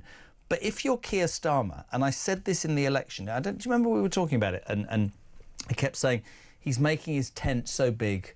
He had that Natalie Elphicke woman who was a Conservative MP in Dover on one side. Then he had some woman from Haringey who'd been thrown out for calling every white person a racist. And I remember saying, when you make your tent that big to get elected, then you've got trouble. And I think that because he's not a conviction politician, because he's a reaction politician, which I don't think is what the British people need or want, I think he's going to be hamstrung. It's all words are well and good, but do you know, if I was, it just does my head in. Stop the bloody boats. Turn 3 boats round tomorrow and watch what happens. It might upset the Friends of the Earth and a few lefties, but I don't care. Turn them round. There was no word at all about the boats today, was there? He still tried to get out this phrase, smash the gangs, although he got it wrong and said smash the gungs. Well, it's a bit like release the sausages, that is, isn't it? Do you remember that one? God. I certainly do. He said that phrase so many times you'd have thought he could at least get it right. But you're absolutely correct that if he just turned around some boats, if that's what he'd stood and announced today, that from now on we're going to be turning back the boats or we're immediately detaining every arrival with a view to deportation next week, then I think that would have been, quite politically seismic. And you're right. And actually also that would be clever politics, because that would pull the rug from under Reform, who can't do anything for 4 years. But it's not. It's... You know, I said to you the other day about, like, and you know, Richard's your partner. I don't know about Reform, but I'm talking about politics in general. You get the view, if you watch it, listen to it, that these people say things because they're trying to get a reaction, right, rather than they believe it. I just think the British people are now seeing through that crap. I really, really do. It'll be really interesting to see what happens in the polls, let's say in a few days' time, when they take into account this speech. Now, polls are, you can say they're a bit boring, they're a bit meaningless because we're miles out from any election, but they are a weather vane, and they do give you, they kind of like take the temperature. And Downing Street will be hoping that they go up maybe 2 or 3 points, I would say, as a result of that speech today. Not a chance. I would have to guess that they might go up 1 at the absolute best. Otherwise, it will probably just be at the same level. I think it's very interesting. And just very quickly, we've talked completely about migration. I talked about the police with Peter Blexley. I just want to talk to you about this Supreme Court ruling, because you're a mother and I'm a father of teenage kids. If I was the Prime Minister of this country, I would disband this bloody union today. The National Education Union has voted against the Supreme Court's ruling on gender and says that trans women must, in capitals, be allowed to use girls' toilets in all schools. I don't know about you as a mother, this is me as a father. I want my children to be educated by people who are educating them to be, well, going into the wide world. So much of education now, Isabelle, is ideology. That frightens me. So you've got a union advocating that their teachers break the law. Unbelievable.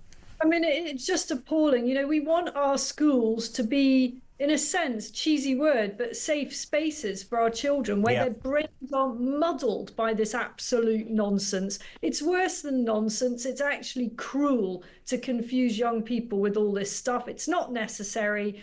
And the unions are playing, this particular union in any case, is playing a pretty poisonous role, I think. Do you think that the government will come down on them in a hard way? Do you think the government... No, of course it won't. No, of course not. No. I've just had this in my ear. I don't want to take the footage of Yvette Cooper. She's up in the Commons talking about immigration, not the answer to skills shortages. There's people getting angry. But it was the last thing I wanted to tell you about today. And I literally, when I read this, right, I nearly fell off my chair. Yvette Cooper quietly announcing this morning that they're rethinking whether there should be a national independent inquiry into the rape gangs, having said under Jess Phillips, not even a local one. Suddenly, this Labour Party is listening / U-turning all over the place because they realise they're on Skid Row. That's how I see it. It's not a U-turn, it's a donut. They've gone 360 degrees. I mean, remember, they initially said they were going to do something. Then they said they weren't going to do something. Now they've come all the way around again, the full donut. I mean, they're all over the place on this. Could this have something to do with the fact that in the last couple of days, Reform announced that they would hold a full public inquiry? Can't help thinking it might not be more than a little coincidence. We're back to reactive politics. And just to finish, and I don't know whether you agree with this, you made a really good point, really salient point about Trump. There is a lot about Donald Trump that's unsavoury, but what I like is, this is what I think, this is what you elected me to do, and this is what I'm going to do, even if it makes me unpopular with certain parts of the country, or the media, or the lovies, or whatever, or the legal profession. You can sod off, I got elected. I don't see that. That's what I hope for with Reform. Like you, the jury's out. I don't mind who it is.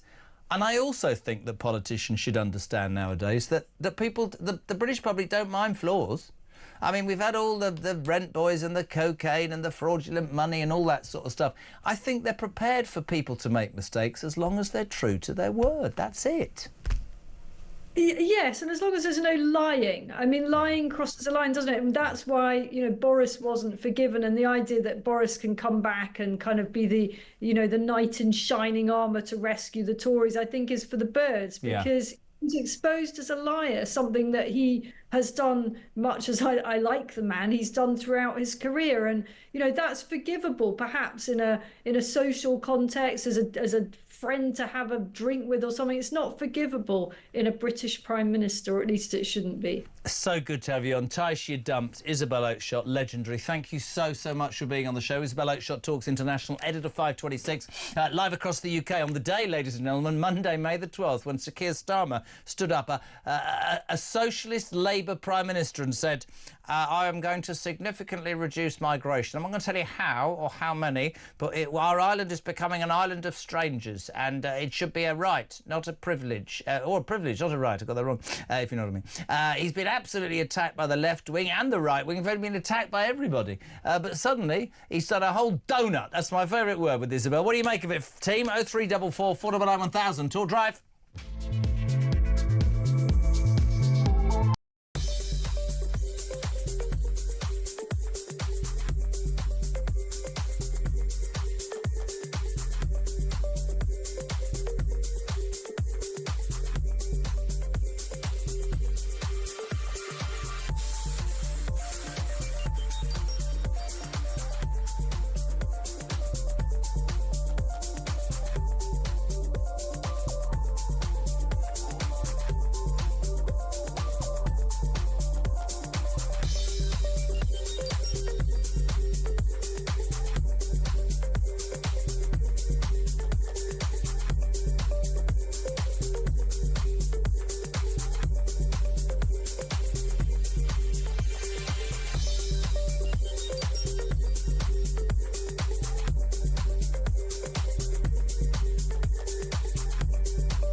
I don't think this is going to change at all. Do you not? No, because unless the world can radically change, unless the Labour Party can somehow tackle immigration the Labour Party aren't going and to do cut anything. taxes, neither of those are going to happen. So I don't think...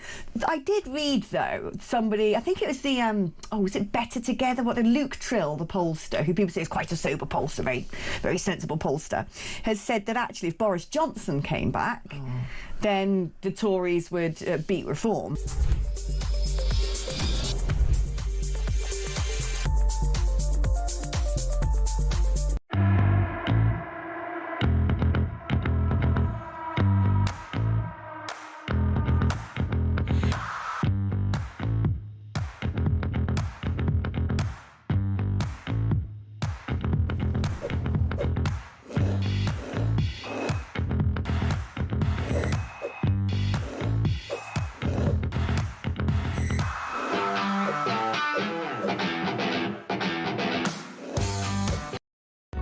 Across the UK, on DAB+, on your smart speaker, on your smart TV, and on your side.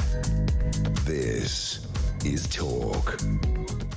Welcome back, 5:30 live across the UK. The home of common sense. That phrase has now been hijacked by the American president at his inauguration address, and today by Keir Starmer, who's decided he's going to significantly reduce immigration. Thank you to Warren Slashy, who says your bad Keir Starmer impression has turned into a rather brilliant Dudley Moore impression. Keep up the good work. Lovely. Hello to Graham Pack. Forget smashing the gang. Starmer will smash the care system with his new rules, where there will be huge vacancies in our care homes. I would say that is true, Graham and Bushy, but I would also say it is down down to this country to either make it more attractive to people to work in the care industry rather than, I believe, bringing people in, which brings costs down, yes, to businesses, but doesn't help people. And I'm going to say something that's going to be as unpopular as anything. There's 3 million people on benefits working. Not all of them are mentally ill or disabled. There are many who are stuck in a rut. Get them trained, get them out, get them doing something for the money they are being paid. Is it unfair? Not in my world. Betty's in London. You're on Talk Drive. 2 minutes. What you got, Betty? Yeah. Hi, Jeremy. It's Betty again. Betty. It's about the police. It seems to me that it's much easier for them to sit in their air-conditioned or heated offices, depending on the season, than it is to actually get out on the streets and catch shoplifters and muggers. You know what, Betty? Here's the thing. Peter Blakeslee says this to me every single day. When he was a copper and when I was a kid, intel came from being on the streets. That's what you did. The Bobby on the beat got the intel, and the intel led because, you know, you got to know people and people told you stuff, and that resulted in people, you know, being arrested and things being done. But it doesn't happen like that anymore. What happens now is it's all computerised, isn't it? Have you heard me tell that story about a mate of mine's dad was a copper, and he was a Bobby beat on the beat for 15 years, and he left because he said that, you know, like, they get a call from an older lady who'd have been burgled or a house had been broken into, and they go round there and they'd spend 4 hours, they'd put on a new lock, they'd make tea, they'd make sure she was all right. Now, computer, tick a few boxes, move on, get a crime number. There's not that personal touch anymore, is there? No, there are some superb coppers about. I've had dealings. I was subject to a scam, and 2 came round, and they were absolutely brilliant. But they put in a recommendation that when I called again, it could be treated with urgency. Nothing happened. And when I complained to the IOPC, the answer was we didn't have the resources. No, because they were all sitting in their offices trawling through people's internet posts. Couldn't agree more. This is this terrible story. The retired Kent police officer, Julian Fawkes, arrested at his own home, 6 officers handcuffed, 8 hours in a cell, cautioned, then apologised to, simply because he questioned a supporter of pro-Palestine demonstrations on X, which used to be Twitter. I mean, ludicrous. Ludicrous. It's disgusting. Good to have you on, Betty. Thank you very much indeed. 0344 499 1000. We say a very good afternoon to the chief political correspondent for The Sun, a fantastic man who's permanently on his Instagram with a pint in his hand, but today is not. Jack Elsom, good afternoon. Where are you? Good afternoon, Jeremy. I'm currently sat in my office in Parliament. I usually try and go somewhere a bit quieter, but I was so busy writing stuff for the Sun newspaper tomorrow that I completely forgot about this interview and have just logged on in the past 30 seconds. What are you writing about tomorrow? What can you give us? I'm writing about Keir Starmer's migration crackdown, or not so much a crackdown as I heard you put it earlier. But I'm sure we can get into some of that. I listen. On the one hand, you've got a socialist Labour Prime Minister. You could say, Harry Cole, look. Yeah, Harry Cole, look, come here, Harry, come here. Used to come on the show, far too important now. He's buggered off. I can't be doing with it. Anyway, there we go. He's gone. He's gone. Listen, unbelievable. Do you notice the way he just morphed behind him like that? He does that often. He says his name 3 times and he appears. Well, there you go. Harry, Harry, Harry. The thing is, right, I mean, on the one hand, you'd go, right, so has he listened to the British public, or the fact that there is a consensus, I believe, in this country, which is this needs dealing with?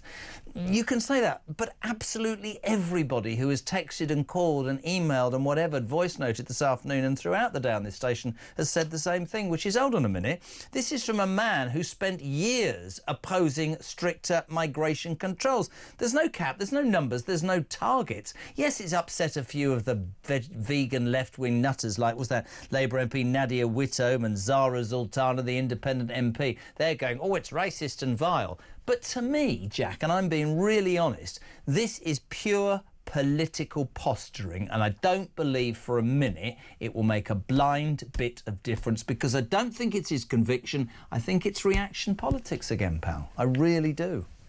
Well, I think you're certainly right that Keir Starmer has changed his tune on migration in his pretty short political career, from a man that once said that all immigration rules were racist to someone that is now saying that Britain can be turned into an island of strangers if we don't get a grip on the influx coming in.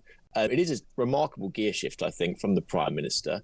He essentially today tore up decades of Treasury orthodoxy, which was that migration is an unalloyed good for the economy, to something which actually needs to be combated pretty quickly. And I think you are right to diagnose this pretty blatant change of heart to the public reaction to migration in the past few years, which is now playing out in the opinion polls and the local elections, which handed a pretty emphatic victory to the Reform Party last week. And so definitely Keir Starmer is reacting to events. If it actually manages to translate in some sort of bigger controls on migration, then I think all better for it. But I think at the moment, this package, while a start, it really remains to be seen whether it will actually bring migration down to or the if it numbers will which become the much of law, the public wants. or it'll become law because it's merely a white paper. But the truth of the matter is, and I bring him up time and time again, Donald Trump, he doesn't care if he gets elected on a package. That's what he puts forward. This man, and I said it just now to Isabel, I'll say it to you, I felt during that election campaign that it was very much about I'll have everybody can come and sit in my tent. I'm going to save Britain. Workers and come on, here we come. Everybody come. The reality is, of course, is that you then end up in a position where you're trying to please all the people all the time. And I think that the problem with Starmer, Jack, is that there's no authenticity. I don't think people feel that it's organic. I don't think that they know what he stands for. Don't get me on Benedict. She didn't even open her mouth, for God's sake. Now, Nigel Farage has not doubled, but he's doubled down on something he said before the last election, actually, and I had that pointed out to me earlier. I mean, he has said that, yes, Farage is making promises he obviously can't matter. And he was pushed, wasn't he, by a Sky journalist as to how would you do it? And he said, illegal migration must end. And I completely agree with that. He did say that skilled migration for vacancies where there are gaps, where people come on a contract, they don't bring their families, but they pay tax and they benefit the system, that's a different kettle of fish. I agree with him. One of the other things that's come out, which I'd love your take on about this politically, is that he's a year in, Starmer, and he's backtracking and doing donuts left, right and centre. You know, we've had the grooming gang thing as well today. But a lot of people are now saying, OK, we're with reform, but how would reform do it? And one of the things that keeps coming up, Jack, is the blob, the civil service. It doesn't matter what political party you're in, you won't be able to get past these people. They run the country, and it doesn't matter who is the Prime Minister. Let's just go fast forward and imagine that Nigel Farage in 4 years' time walks into 10 Downing Street. Do you believe, as a political correspondent for The Sun, that he's got the balls, the determination or the courage to take that blob on? Because that's what the British people want, definitely. Well, you're right. And Nigel Farage, obviously, is making no bones about the fact now that he wants to be Prime Minister. But as you said, if he actually gets into the machine, he's going to find a lot of resistance from what you described as the blob. We know that a lot of civil servants have been pretty squeamish about immigration crackdowns in the past. They've made no bones about that. And I think that some of the stuff that Nigel Farage wants to do definitely will rub up against that. Take one of his policies, for example.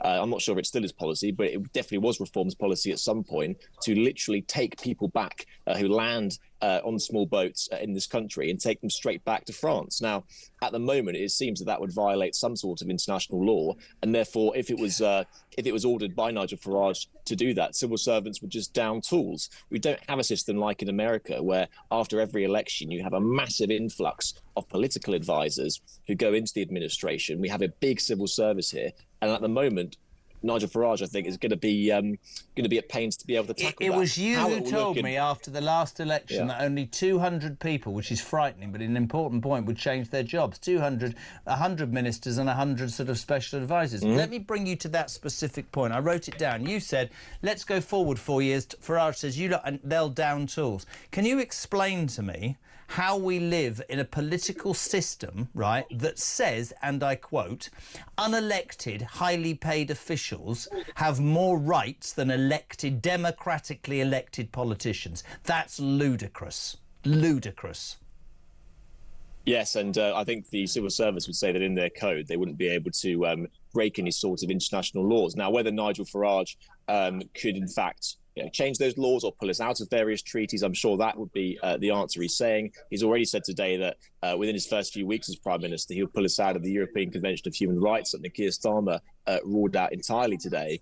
But I do think that public opinion is shifting on this. I think that a few years ago, most of the public wouldn't have even heard of the ECHR. But now it seems to be treading on national sovereignty so much, and you have case after case in the newspapers every single day of foreign offenders managing to dodge deportation by essentially weaponizing these human rights laws to make absolutely bogus claims. I'm glad that Keir Starmer today has seemed to have made some progress on it, although the details of actually how it's going to be implemented and whether judges will listen to it seems a bit wishy-washy. So hopefully we can get some clarity on that. Be really interesting, got to finish, but be really interesting to see whether this change to significantly reduce immigration cuts through at the polls. I think people will see through it. Can I just say, Harry who? Jack Elsom, you're a legend, a lovely office there, the Sun in Parliament. Who? Harry, he's disappeared. Do you know what I mean? It's like Tice, unreliable now. I'm joking. Good one, mate. Thank you very much indeed. Jack Elsom, the Sun's chief political correspondent, live and exclusive on Talk. What do you want to be talking about, my friends? 0344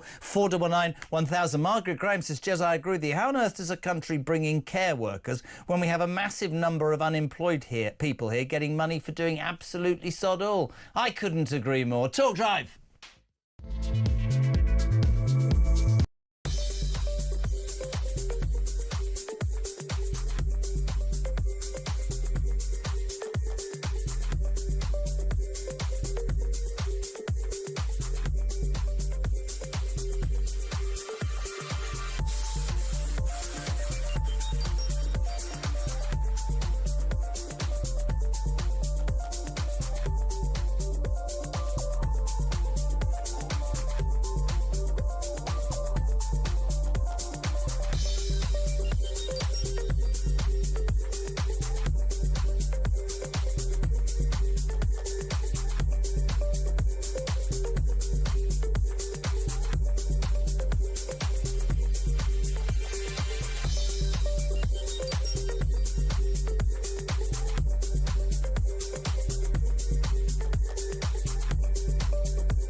Across the UK, on DAB+, on your smart speaker, on your smart TV, and on your side. This is Talk. It's 5:45 sport on the way. A couple of voice notes. Rich is in Dudley, go. Hi Jeremy, it's Rich from Dudley.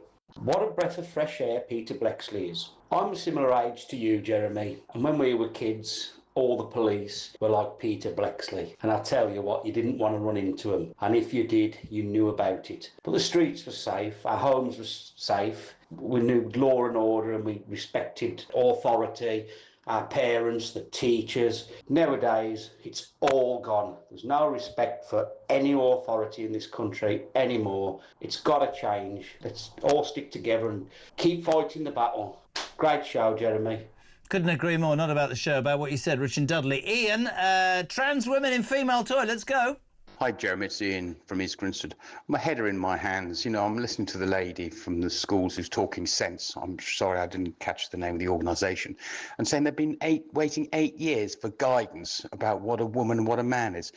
I mean, for God's sake, how much money is being wasted on stupidity like this? God knows we need some sensible people in charge of this country, as opposed to the rabble we've had and the rabble we've got. And I hope reform are the answer. But really, to question what a woman is, I mean, how sickening. Couldn't agree more. And Ian, Rich, all the people that listen to Talk are all saying the same thing. By the way, I have to do this, and I meant to do it earlier. You've got to find my notes now. I was in the park with Iris by the seaside, not telling you where, on Saturday, and this lovely lady came up to me. Tony and Glynis, golden wedding. They came down. They were staying in the hotel, celebrating 50 years, but all the family, Tony and Glynis, and she came over and said, I love you and Mike Graham on Talk. I love the fact you speak sense. And Jez, keep it going. Tony and Glynis, happy 50th wedding anniversary. To the phone lines in Hampshire. Andy, you're on Talk Drive. 2 minutes. What you got? Can we please get out of this human court of human rights? And by the way, I'm just putting some tinfoil on my head, just in case I'm being monitored. The only way any other political party is going to get even close to reform is getting out of this ECHR, whatever it is. Well, the ECHR, I couldn't agree more. The ECHR, for people who don't know, the European Court of Human Rights, was basically set up after the Second World War. And for all the people who go, Winston Churchill helped. Yes, he did. But the world is very different from 1945. It was nearly 80 years ago now. People will always say, well, the only people who have left the ECHR are Russia and Belarus. How would that make us look? No other country listens to it. It is a complete and utter shambles, and it is being utilised by left-wing lawyers to enable people to stay in this country. In the last few weeks, if you listen to Mike's amazing breakfast show, and I'm not even making this up, right? A man stayed because his sex toy industry would have been banned in Iran because they're against it. A man was allowed to stay because his son wouldn't get chicken nuggets in Albania that he got in England. We're not making this up. The world's gone mad. I'm with you, Andy, in Hampshire. We need to get the hell out of the ECHR as soon as possible. It's an absolute joke. Thank you for your call. Hello to Malcolm, Teachers Union. There's me thinking once the highest court in the land spoke that it was what everyone with half a brain already knew. A woman is a woman and not a man wearing a dress. I think these schools union have ideas of grandeur. Who the hell do they think they are? The Supreme Court has spoken. Get over yourselves, says Bev in Hampshire, and do what the law... I'm hoping that this government, who have suddenly switched on to seemingly knowing what's going on, any school that disagrees with the Supreme Court should be prosecuted. Teachers, head teachers, whatever. Louise is in Norwich. I don't know why Starmer doesn't deploy the special boat services to turn the boats around, as Peter Blexley said the other week. Couldn't agree more. What do? We send out the RNLI to give them a life jacket and bring them in. Nobody wants to see the horrors that have happened in the Channel. Nobody. But we need to stop the influx. Louise says, Jez, do you remember the Labour Party said they could stop the boats because they would have a better relationship with France? Well, Starmer and Macron are practically joined at the hip, and there's even more migrants coming into our country. John is in Carmarthen. On behalf of all of us working people who have been sneered at by this Labour Party for being concerned about excessive migration, I'd like to officially welcome Sir Keith Starlin to the far right. Alex, I returned from Prague last week. I saw no illegal migrants in sight, everybody working, all polite teenagers getting up from seats on buses, trams and the tube to offer to the elderly and to women. No drunken yobs? No robbery, no fear of violence as you walked about. Why no migrants? Because they have no bloody welfare state in Prague. John in Amesbury has nailed it. Talk Drive.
think this is going to change at all. Do you not? No, because unless the world can radically change, unless the Labour Party can somehow tackle immigration the Labour Party aren't going and to do cut anything. taxes, neither of those are going to happen. So I don't think...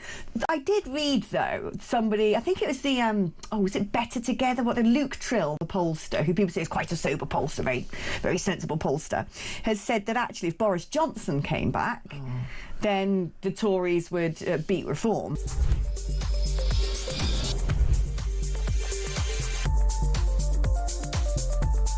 I think it's really important to be clear about this. So much of what is in that green paper is absolutely right. We have to reduce the benefit bill in this country. We have to get people back into work. Work is absolutely the right place for people to be. And I think we've gone through a generation where the benefit bill has skyrocketed. But cutting support for disabled people doesn't solve that problem. Across the UK, on DAB+, on your smart speaker, on your smart TV, and on your side.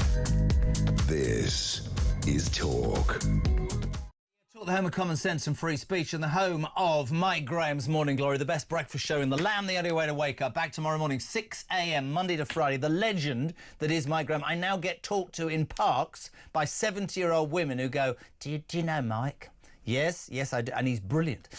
Push the button, please. Time for sport. Sport Summary on Talk. We say a very good afternoon to top broadcaster and lovely bloke, Sam Ellard. Hello. Hi, how are you? I'm all right. I'm going to test you today because I think you've got your list wrong, but it's OK. You go with it. You want to start with Virat Kohli? He's a retired, yeah, whatever. Yeah. Why is that? Yeah, go on. Sorry? Virat Kohli's retired from Test cricket and?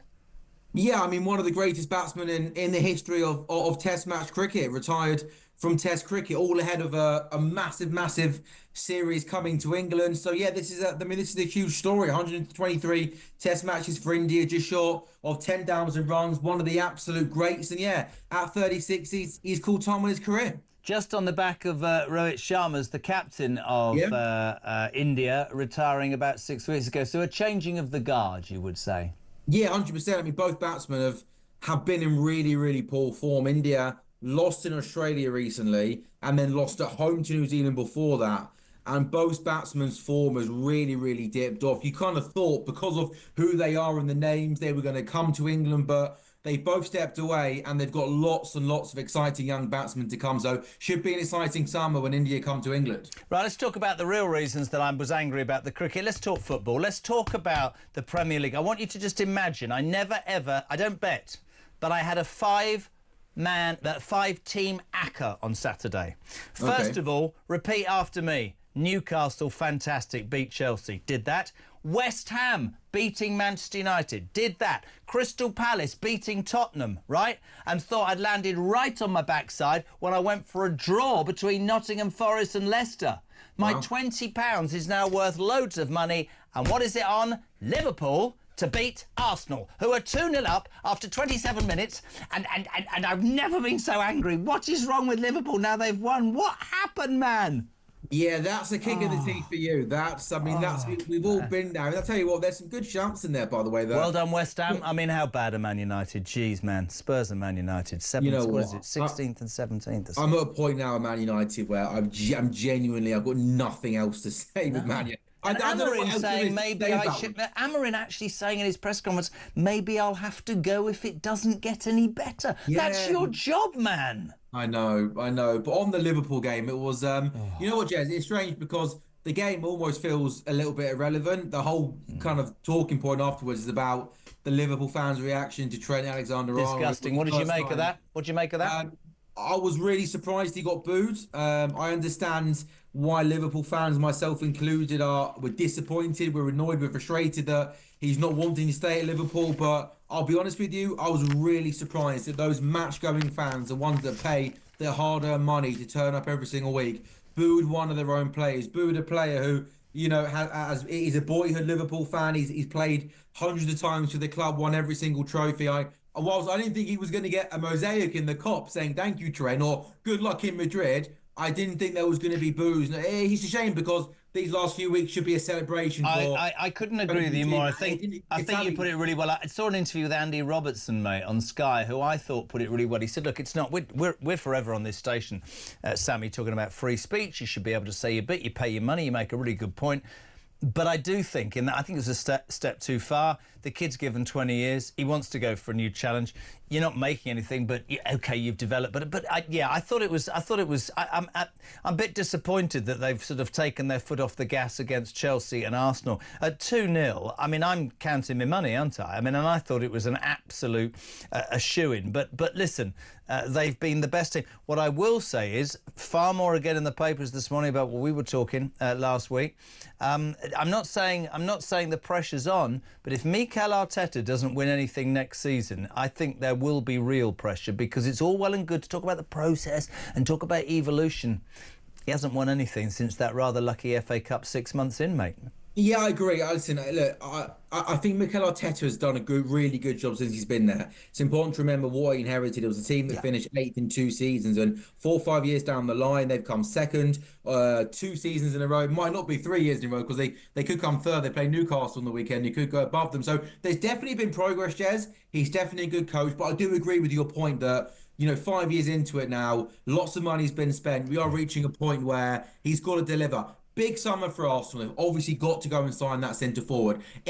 They've fallen away massively in the league, and they're going to end up maybe coming third and potentially 20 points behind Liverpool. But I still actually think they're closer to Liverpool than what the league table is going to suggest. They go and sign a good centre forward.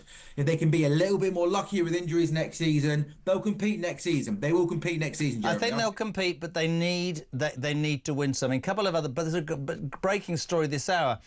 The most successful National Hunt female jockey, Rachel Blackmore, who's lit up Cheltenham, won the Grand National, she's won the Gold Cup, the Champion Hurdle on Honeysuckle, has announced her immediate retirement. Great to see Rachel go. She's ridden for me a couple of times. Glad that she's got out scot-free, but you wonder almost immediately what it is. I'm not going to say what I think. I think I know the answer, though. I mean, listen, a true pioneer of the sport. Best. I mean, the first female jockey to win the Champion Hurdle, the first female jockey to win the Grand National, the first female jockey to win the Gold Cup. I mean, she paved the way for women, in horse racing, but also in all of Irish sport. A true role model. And, you sometimes use the word legend too loosely, but I think it's fair to say, yes, absolute legend. And I tell you somebody who isn't a legend, Emma Raducanu, thrashed by Coco Gauff in the Italian Open reality check, 6-1, 6-love in about 11 minutes. Yeah, I think reality checks are good, because she's had a good kind of couple of weeks, Emma Raducanu, but her encouraging Italian Open run came to an end in the last 16. Hey, listen, Coco Gauff's world number 3. We know she's a good player, and yeah, she proved too much of a step up in class, I think it's fair to say. You're looking good, the hair's growing, everything's fine. I was going to tell you were talking about how you should deliver. I phoned up a takeaway the other night and said, you deliver. He said, no, we do chicken, beef and pork, and put the phone down. Oh, so he should have done. You don't even get the joke. You don't even get the joke, do you? Do you deliver?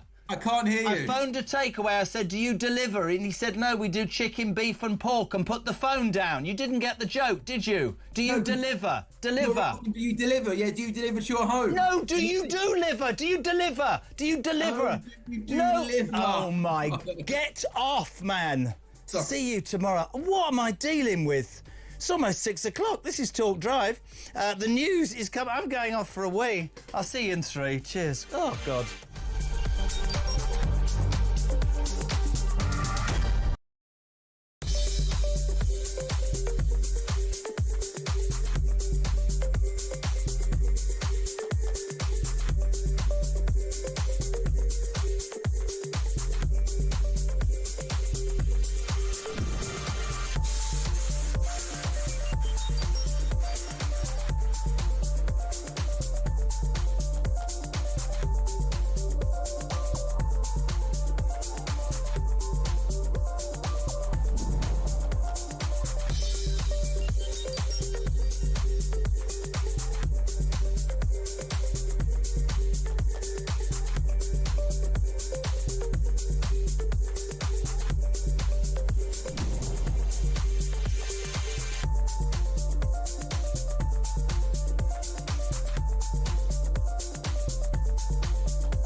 across the UK.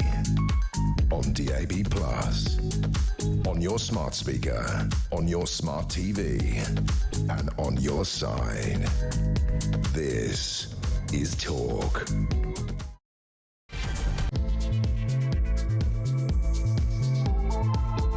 Long third hour drive for Monday on the home of common sense and free speech. You would talk ahead of Kev O'Sullivan.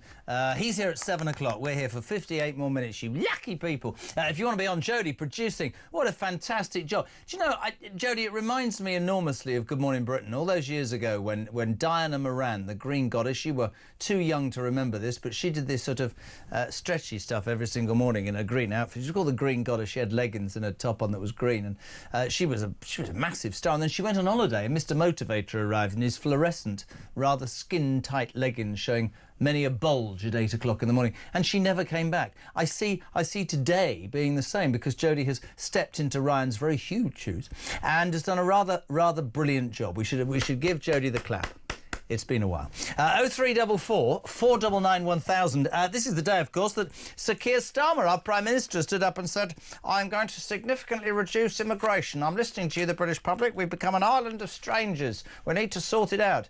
This is from a man, you'll probably see it on screen, who spent years and years opposing any sort of strict migration control. No caps, no numbers, just that's what's going to happen. Really? Do we buy this? The left have gone nuts at him and called him a racist. The right is saying, you're nicking our ideas. And most of us are sat here going, what are we supposed to believe about this bloody man? Nothing makes sense. 0344 499 1000. Benedict Spence in a second. Straight to the phones. Jackie's in West Sussex. Jackie, welcome to Drive. How are you? Thank you. Good evening. Love the show. I wanted to speak about the care system and when they say we need all these migrants for care jobs. Nobody ever thinks of the people on the receiving end of that care. Many of them will have sold their homes to pay for fees in the care home. I can't see what is wrong to expect. If I've got a relative in the care home, I would want the carer to speak English to them. Is that too much to ask? And no, I'm gonna take a different view. Only not out of the case of it. My old man was in a care home, and as was my mother for a very short period of time, because she died quite quickly. But he was in a care home for about 4 years, and the staff, and a majority of the staff at that time were migrants, were legal migrants, were utterly brilliant. And he would have told you that, and he was a proper English gentleman. What I think needs addressing is the fact that, and this is no disrespect to those people, but we're talking about a system that said we'll get people from another country who are desperate to work to come here. Let's forget the English at the moment. We're going to pay them a ridiculously small wage to save ourselves money. Let's look at the real issue, Jackie. We've got 3 million people on the dole on benefits. Now, before the do-gooders jump up and down and go, oh, they're all mentally ill, disabled, half of them might be, half of them are not. I tell you what, how I'd get value for money. I'd be insisting on those people who might well be looking for work and they're in a rut and they don't know how to get out.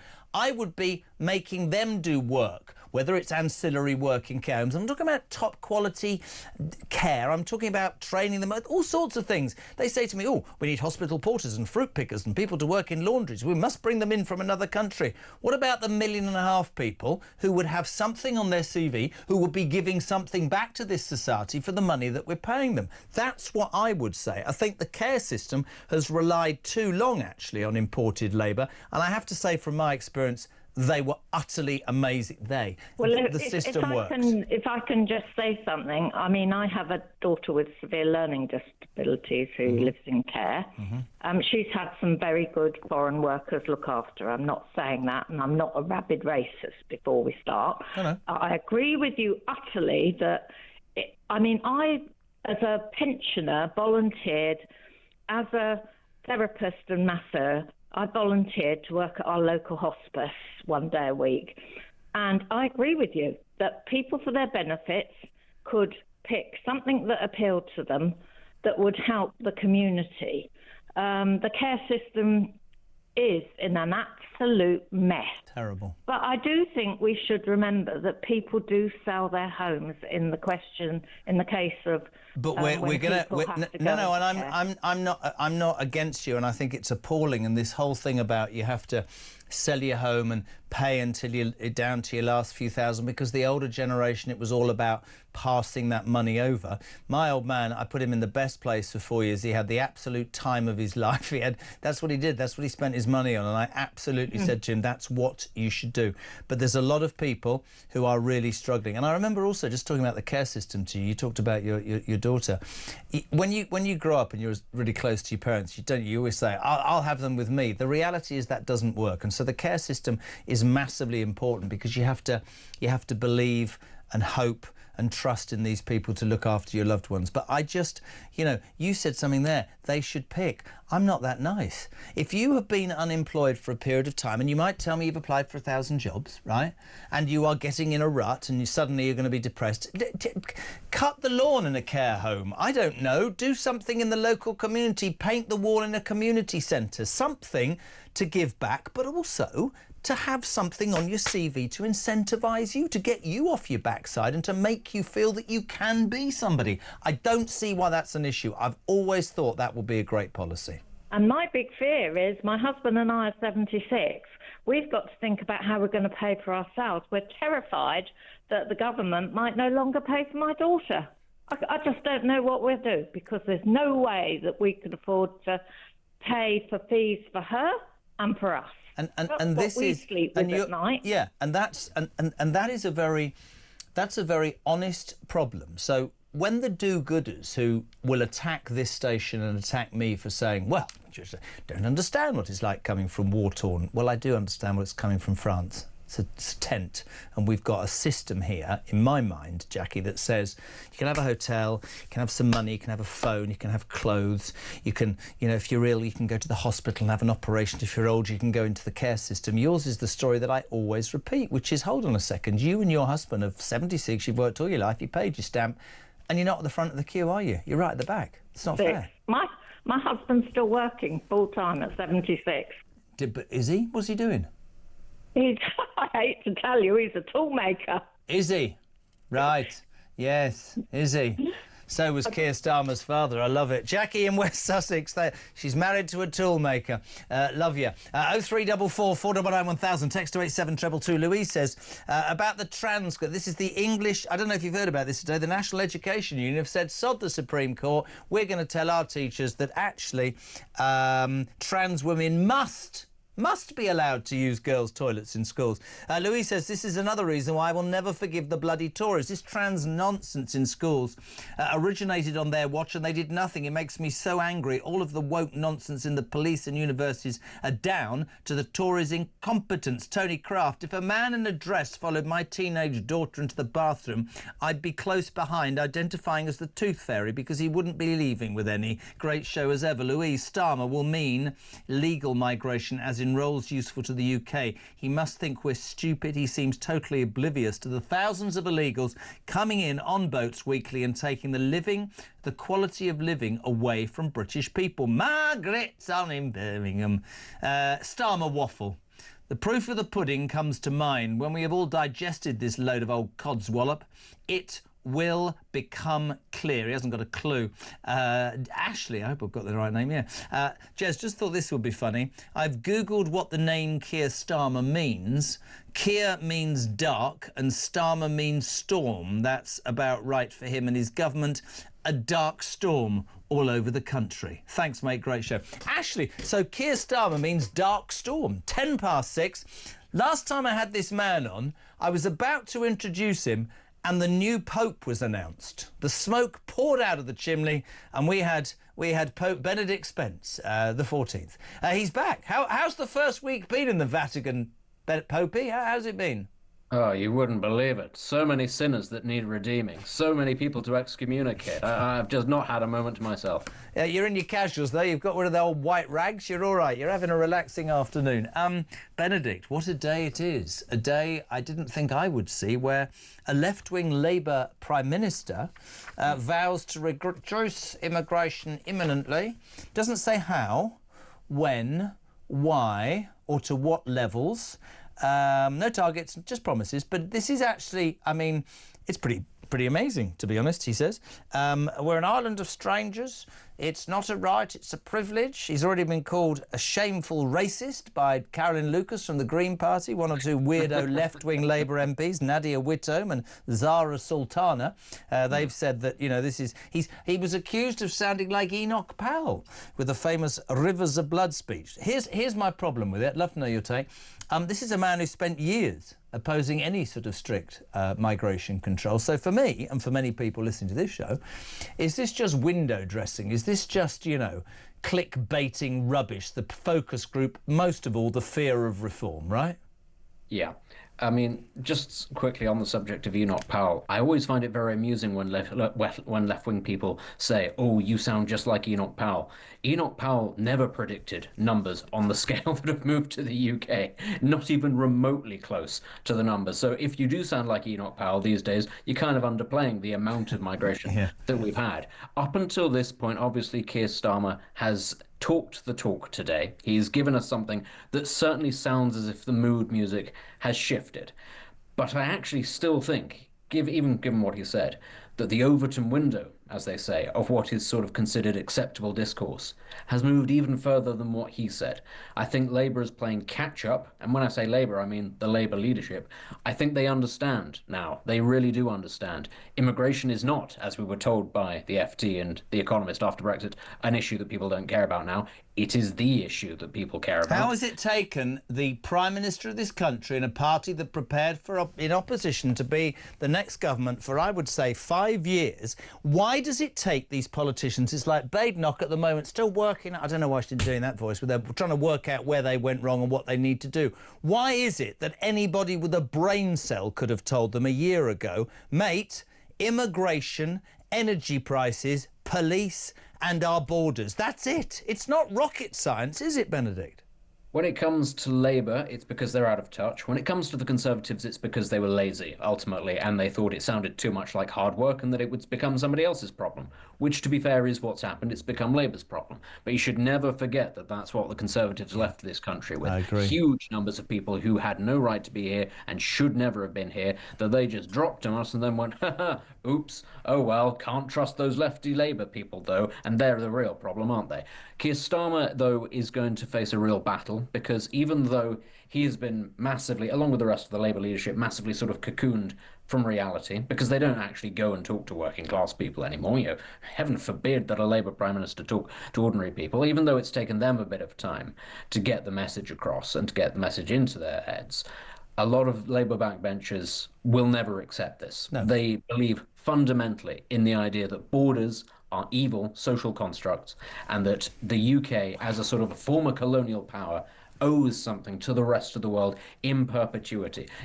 Forever we're supposed to apologise, despite the fact that I have this argument every single day. We're blamed for every part of slavery, but we got it wrong. We apologised and we went and eradicated it. This is the whole thing that gets my goat. My old man and I used to talk about this incessantly. Are we going to spend the rest of our lives apologising? Is that what the lefties want? Oh, we get this as well for every part of empire. I mean, you know, the recent clashes between India and Pakistan, I heard lots of Indian and Pakistani commentators blaming it on the British because it was the British that gave us partition. Even though, of course, the British opposed partition, it was the two sides within India that decided, no, we hate each other. We have this ongoing sectarian blood feud, and we're going to start it again the second the British leave. And it's the same, I'm afraid, also with Israel-Palestine. Britain is blamed by both sides because Britain wasn't able to come to a conclusion that gave both sides all the territory that they wanted, which was, spoiler alert, the territory that the other side wanted. You go to sub-Saharan Africa, you go to Kenya, you go to Nigeria, you go to the Caribbean, everybody blames the British, even though empire ended almost a century ago and people are still fighting out their old traditional feuds. But no, to lots of members of the Labour Party who have grown up on Marxist ideals of, you know, the evils of capitalism and empire, we are perpetually guilty of these eternal sins, like the United States will be perpetually guilty of the eternal sin of slavery. Not genocide of natives, you notice, slavery, that's the thing. But, you know, until the world has seen its borders eradicated and brought down, which is what they want, they won't be satisfied. And people should recognise this, that once upon a time, the labour movement was about a fair deal for the working man.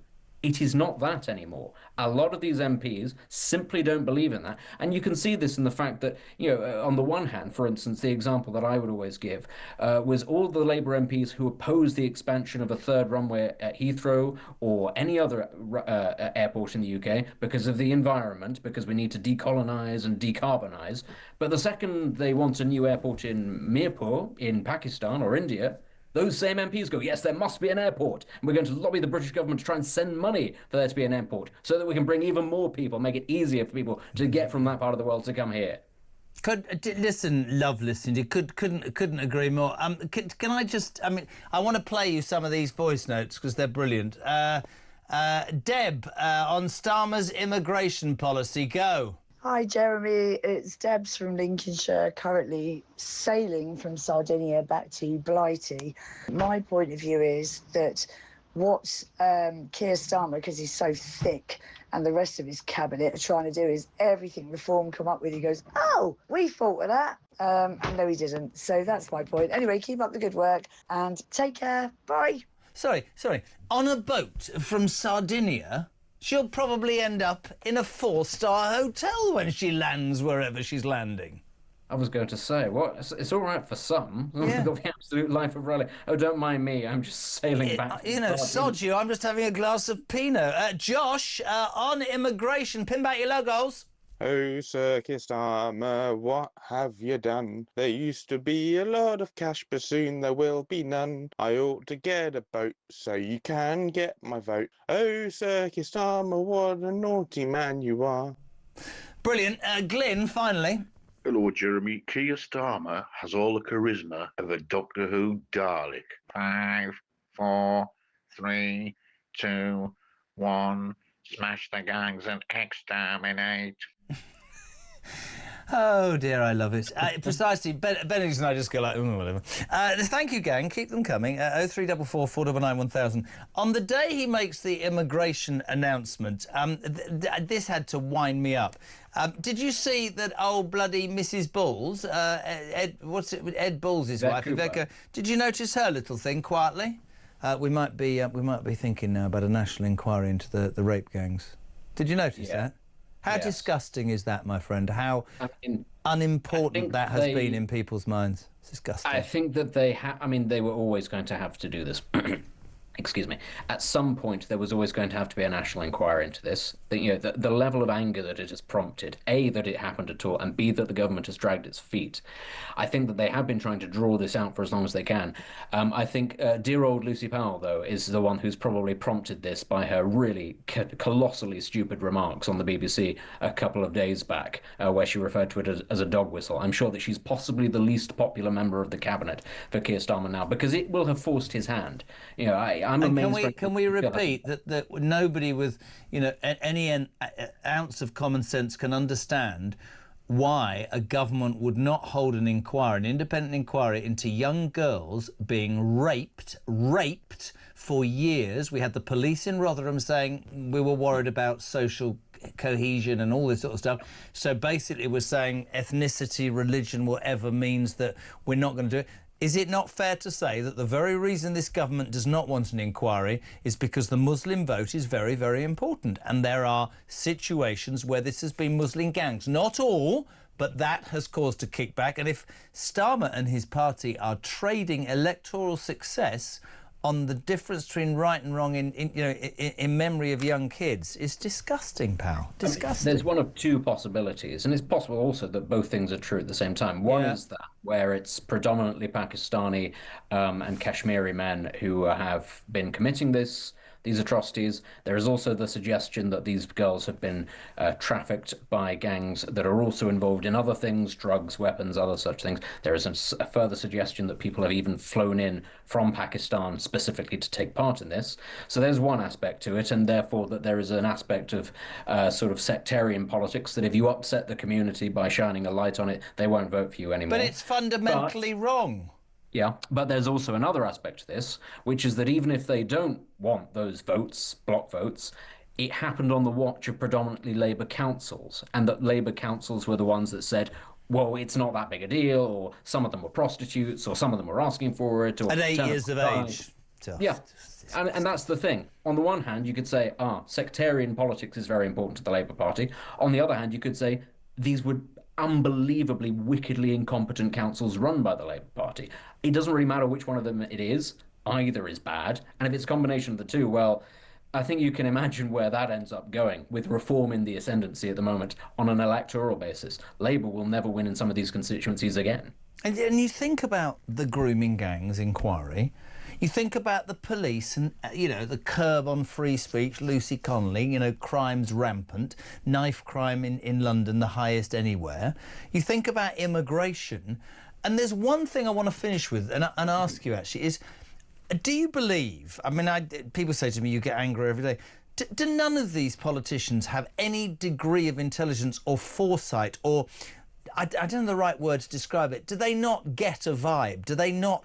Can they not sense that this country wants to deal with the problem that is immigration, that this country would find abhorrent that 8-year-old girls were raped over 8 years and nothing was done? Would they not find it... do their brains not say, oh, do you know what? The Supreme Court said that, but today the biggest education union has said, oh, let's ignore that. Would they not think that parents are going to rail against these things? What is wrong with these politicians, mate? Seriously. I think a lot of this stems down to the fact that it's ideology. It's a liberal ideology, fundamentally, and that's why it transcends both Labour and the Conservatives, rather than being specific to one party. When it's an ideology that politicians buy into, it's very, very difficult to ever get them to concede that they were wrong. It's hard enough to get people to admit when they're wrong when they're not ideologically driven. But when their entire worldview is built around this thing, it's where we get the whole joke about, the Soviet Union wasn't communism and real communism has never been tried, because an actual fanatic will not give up. And, even often when the evidence is sort of planted firmly in front of them.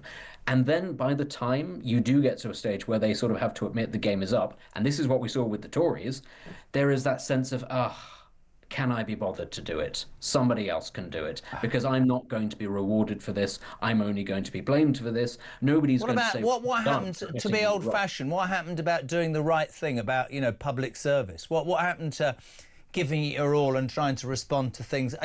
My problem is really simple. I've got loads of problems, to be honest, but how you would dump all over what those young girls went through is beyond me. My conscience would... It's like the Blob. They say to me, the Blob wouldn't allow. If I was the Prime Minister, I'd sack all 10,000 of them. I wouldn't give a rat's backside. I don't understand. I would literally sack them all.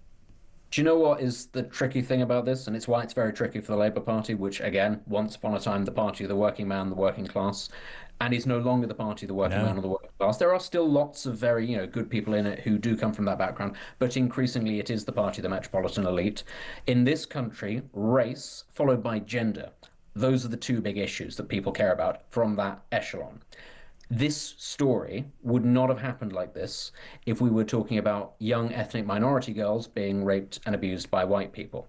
It is because they are working class. And this remains, I think, a real sin of this country and the real betrayal by the Labour Party, which is that even now, in the year of our Lord 2025, it is if you are working class that you really get it in the neck. And for all the talk about racism and sexism and transphobia and all that nonsense, no. Actually, it is the white working class of this country who are at the very bottom of the rung. And that is why these girls were not only seen as expendable, but were actively sort of thrown to the wolves in this case. And I say it again, if they were from an ethnic minority or if they were white middle class, this would never have happened. Really good to have you on, pal. Love listening to you. Our own Pope Benedict Spence the 14th, courtesy there of Talk Drive 6:26. Here till 7 o'clock if you'd like to be on. I nearly said the wrong thing then. I nearly said if you want to slip it in, the call, but I didn't. 0344 419 1000. Back in 3, off for a week.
you know, he's got that Meghan thing, and never mind the truth, what about my truth? He still believes that the paparazzi and the press and the media killed his mother. And the press and the media had nothing to do with it. I'll tell you who killed his mother. It was that completely drunk chauffeur, the hotel guy from the Ritz in Paris, who drank about 3 bottles of brandy, got behind the wheel of a Mercedes and drove the princess through that tunnel at 120 miles an hour.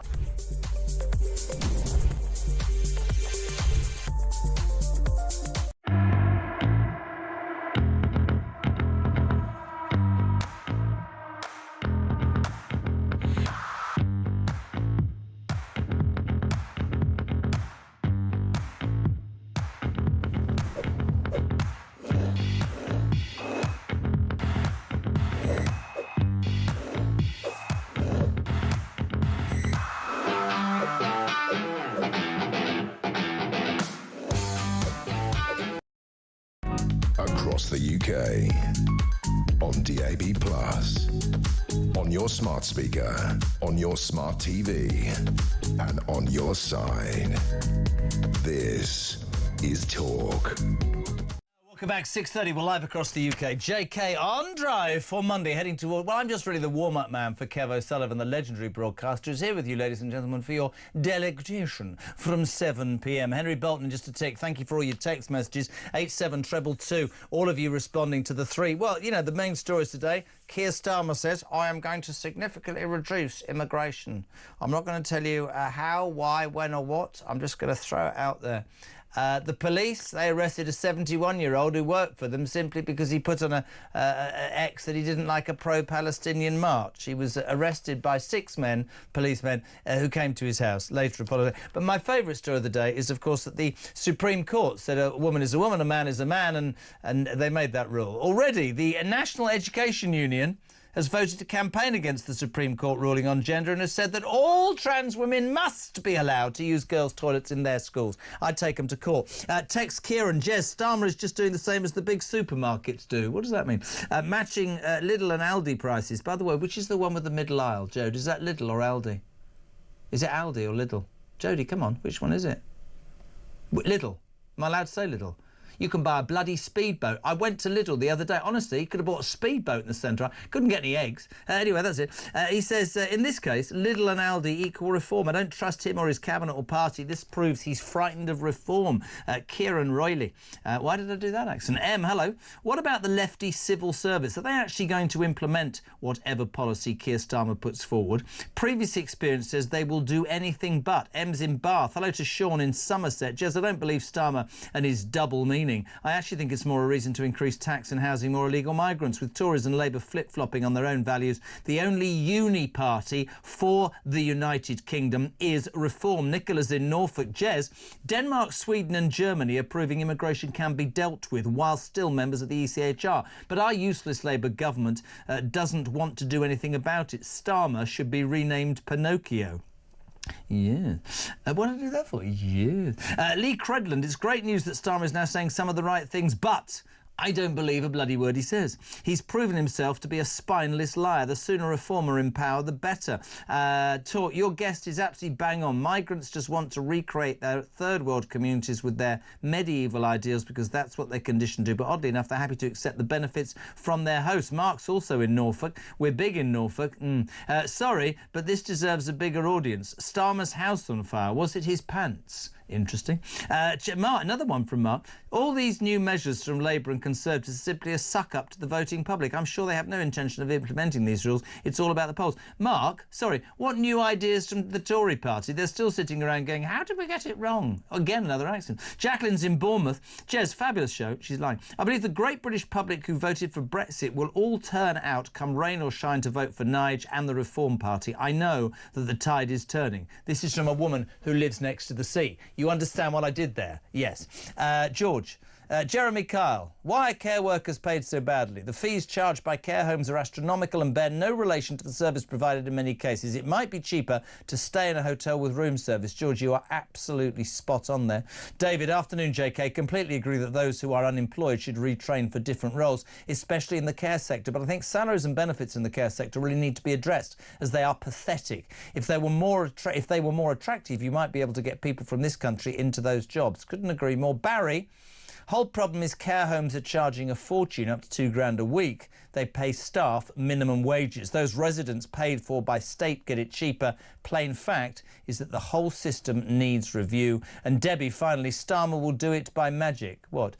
Look into the eyes, not around the eyes. And I see, yes. Keir Starmer, nutter. 0344 499 1000. Text to 87222 633. When you're talking immigration, there's only one person. If I ever became in charge, he'd be the immigration minister. Henry Bolton, a very good afternoon, sir. How are you?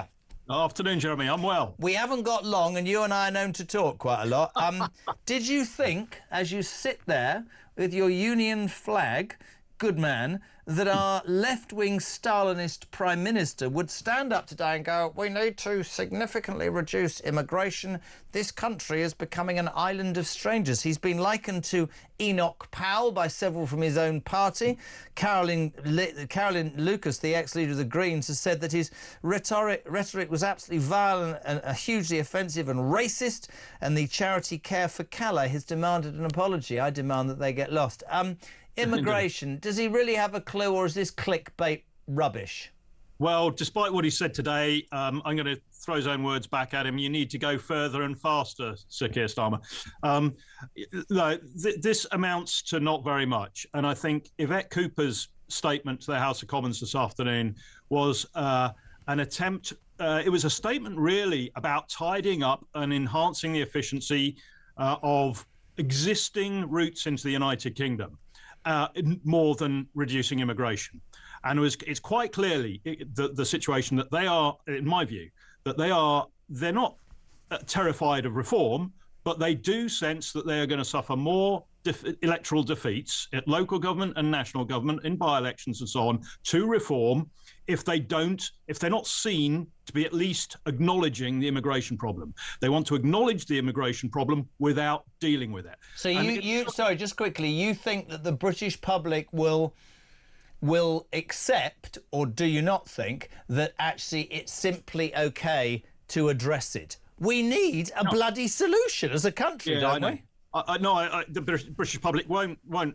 It won't be enough. But what will happen is that they will probably reduce. Yvette Cooper said 100,000. I think it'll probably mean nearer 30,000, a reduction in the visas this year. But she will claim it. She will sort of round up figures. There will be the spin on this that will fall out of this. But it's nowhere near enough. We need not 100,000. Home Secretary, we need to be reducing the number of people coming into the United Kingdom by at least 500,000 a year. And there's one piece that I welcome, Jeremy, and it's worth saying, the indefinite leave to remain qualifying period. So after 5 years here, a person can apply for indefinite leave to remain, which basically is a ticket to stay in the United Kingdom for the rest of your days. Now, for example, a student, 3-year student visa, at the moment, and this is being trimmed down as well, they can stay for another 2 years looking for a job. That's 5 years. After 5 years here, you can apply for indefinite leave to remain. It's been a massive entry route. So I've said since 2017, we need to close that off. We need to extend that gap, the qualifying period. Finally, now a government has done that. So that's positive, but there's a whole raft of other things. For example, the Home Secretary said in the House of Commons that they are opening up a scheme whereby people documented by the United Nations High Commission for Refugees as refugees can apply for work in the United Kingdom. Well, globally, there's 122 million of them. So, there's a massive opening. There's a whole range of openings here. That's why I say this is not a plan that in any way is serious about addressing or bringing down immigration. But that's my point, and I said this earlier, and we can talk about specifics. I want to talk about feeling, vibe.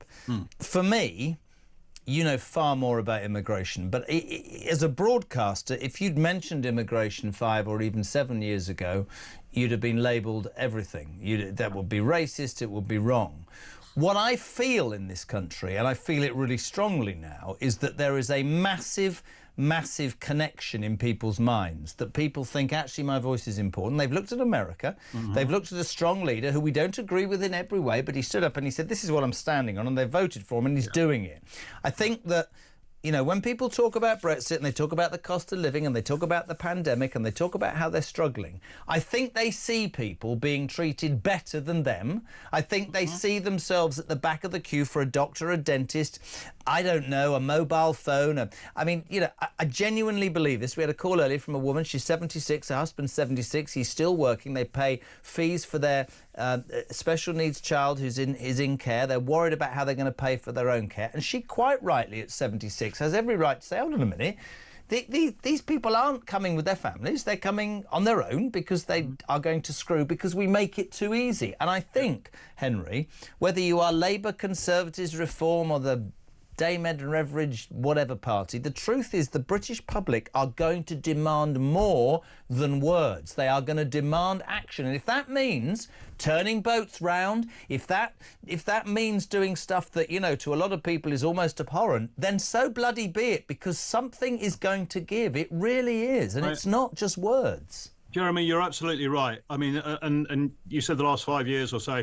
I agree. The last 5 years there's been a real shift in the groundswell of opinion here. It's getting far more militant. And I would warn Keir Starmer of this: if you don't actually do something, not this window dressing that you've applied today, but if you don't do something concrete, then the demands are going to be such that the only way out of this hole for you is something that really is dramatic, that's almost draconian in nature. And you won't do that. And so the people will end up getting more and more militant. You will have more and more riots, more and more protests, not because I want them, not because I'm calling for them, but because you will have failed. You will have failed the British people. They've been telling you, they told the previous government, and patience is running thin. There are solutions to this. If you choose not to apply them, then that is on your shoulders, Prime Minister. Couldn't agree more. Always lovely to have you on. Thank you, HB. Henry Bolton, International Border Control expert, and a man who knows exactly what needs doing. It's 20 minutes to 7 o'clock. Coming next, there's a story in tomorrow's Sun which is going to result in me headbutting this desk live on air. Alex West, Associate News Editor, is next on Talk Drive.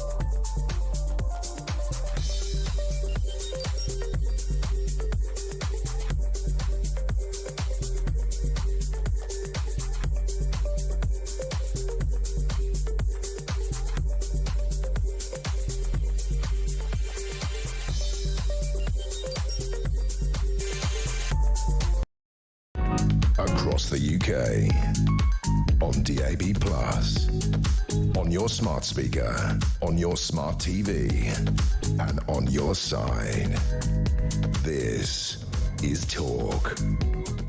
Welcome back. You see, there's the journalist. He's always already in it. 18 minutes to 7. We're delighted to have him back. Alex West, Associate News Editor at The Sun. How are you? Very well, thank you. This is our little bit we do every night now to talk about what's in the newspaper tomorrow. Obviously, I mean, immigration is quite high up, but there's also a rather high-profile court case. Our Jodie has very forcibly told me what she thinks of that human being, P. Diddy. Right. He went on trial today for turning his music empire into a sex racket that forced women into drug-fueled sexual encounters and using violence to keep them in line over a 20-year period. Yes, indeed. So, yeah, there's claims, obviously, a massive seismic case, this. He's a hugely high-profile music star, hip-hop star. Everyone know I'll Be Missing You, famous tune, worth over £1 billion. And he goes on trial today. And there's amazing scenes in court in New York where he's accused of basically forcing girlfriends into this sort of sex racket where... There was this last girlfriend was Cassie Ventura. She's an R&B star, and there was that video, wasn't it, where he was beating her up. But she is saying he would make me have sex with other people and film it. That's right. Have sex with male escorts, which he would get in, and he would film that. And then he actually threatened to release one of those films publicly as part of the sort of coercion. He's actually said already that he thinks that he admits that there has been domestic abuse, but he's not a sex trafficker. But yes, he could face up to 15 years in jail if convicted. Only 15 on all years these charges. in jail. At least 15 years. I mean, they can, you know, what the American legal systems are, they can send him away for a very long time if they want he's to. guilty, So, yeah, I mean, it's a very nasty case, which will have the whole of America really gripped as that plays out. The other thing, the big political story, we've been talking about it all day, is our Prime Minister stood up this morning and said, I'm going to deal with immigration. Yes, and just at that exact moment... Well, exact moment, his house caught fire.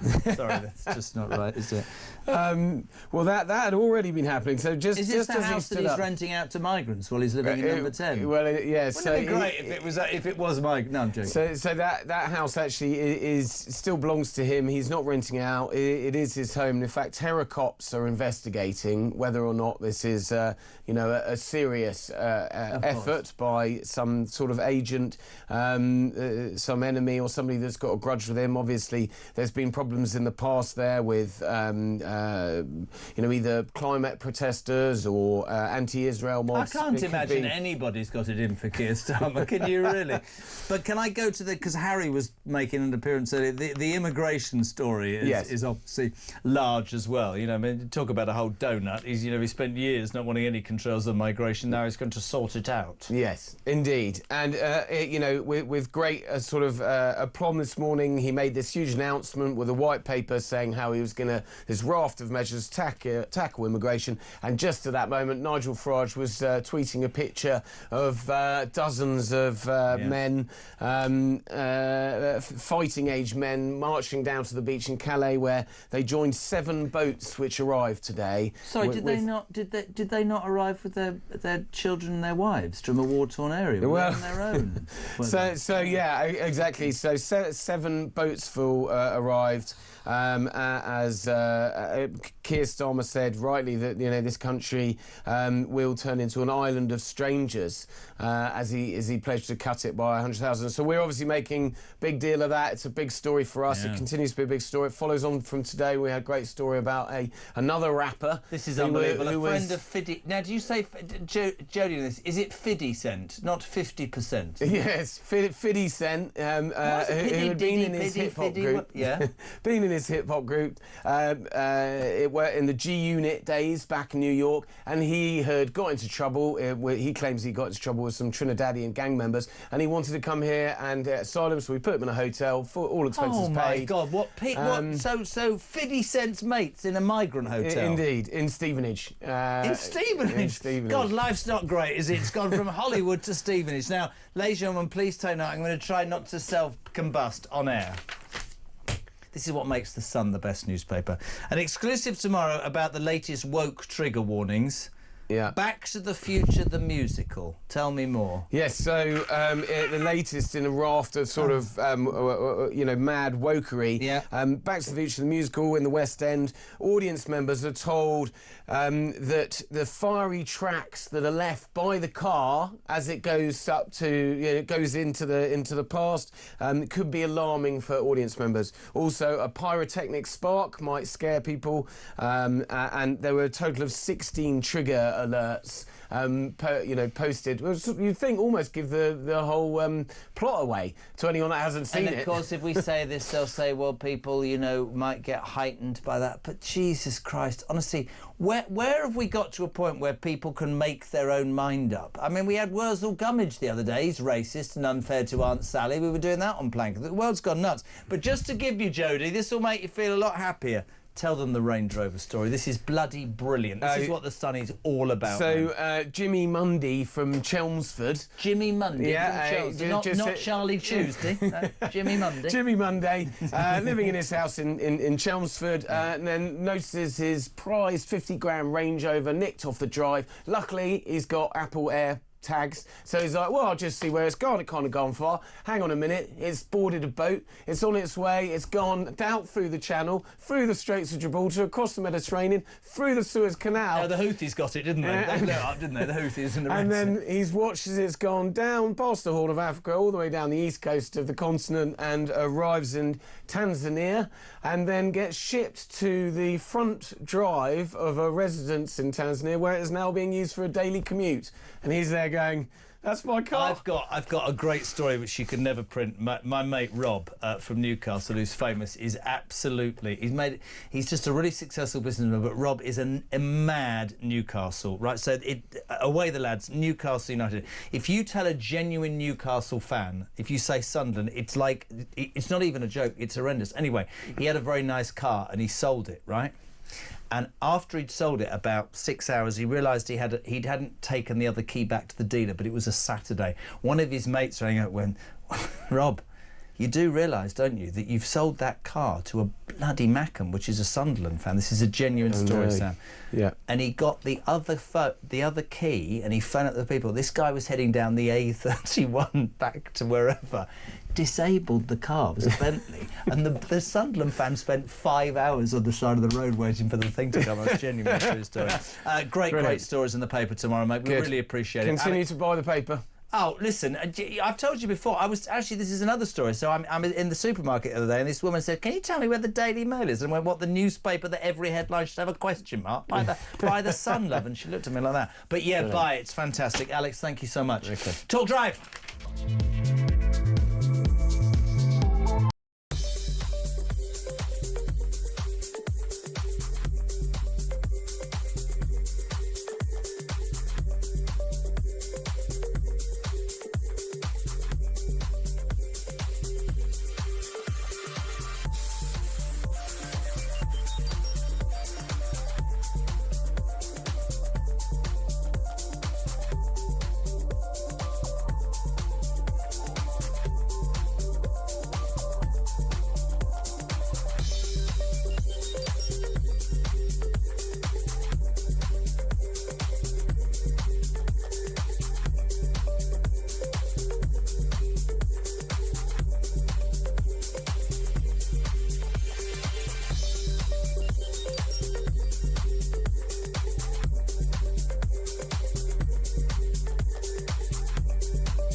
He's got that Meghan thing, and never mind the truth. What about my truth? He still believes that the paparazzi and the press and the media killed his mother. Yeah. And the press and the media had nothing to do with it. I'll tell you who killed his mother. It was that completely drunk chauffeur, the hotel guy from the Ritz in Paris, who drank about 3 bottles of brandy, got behind the wheel of a Mercedes and drove the princess through that tunnel at 120 miles an hour.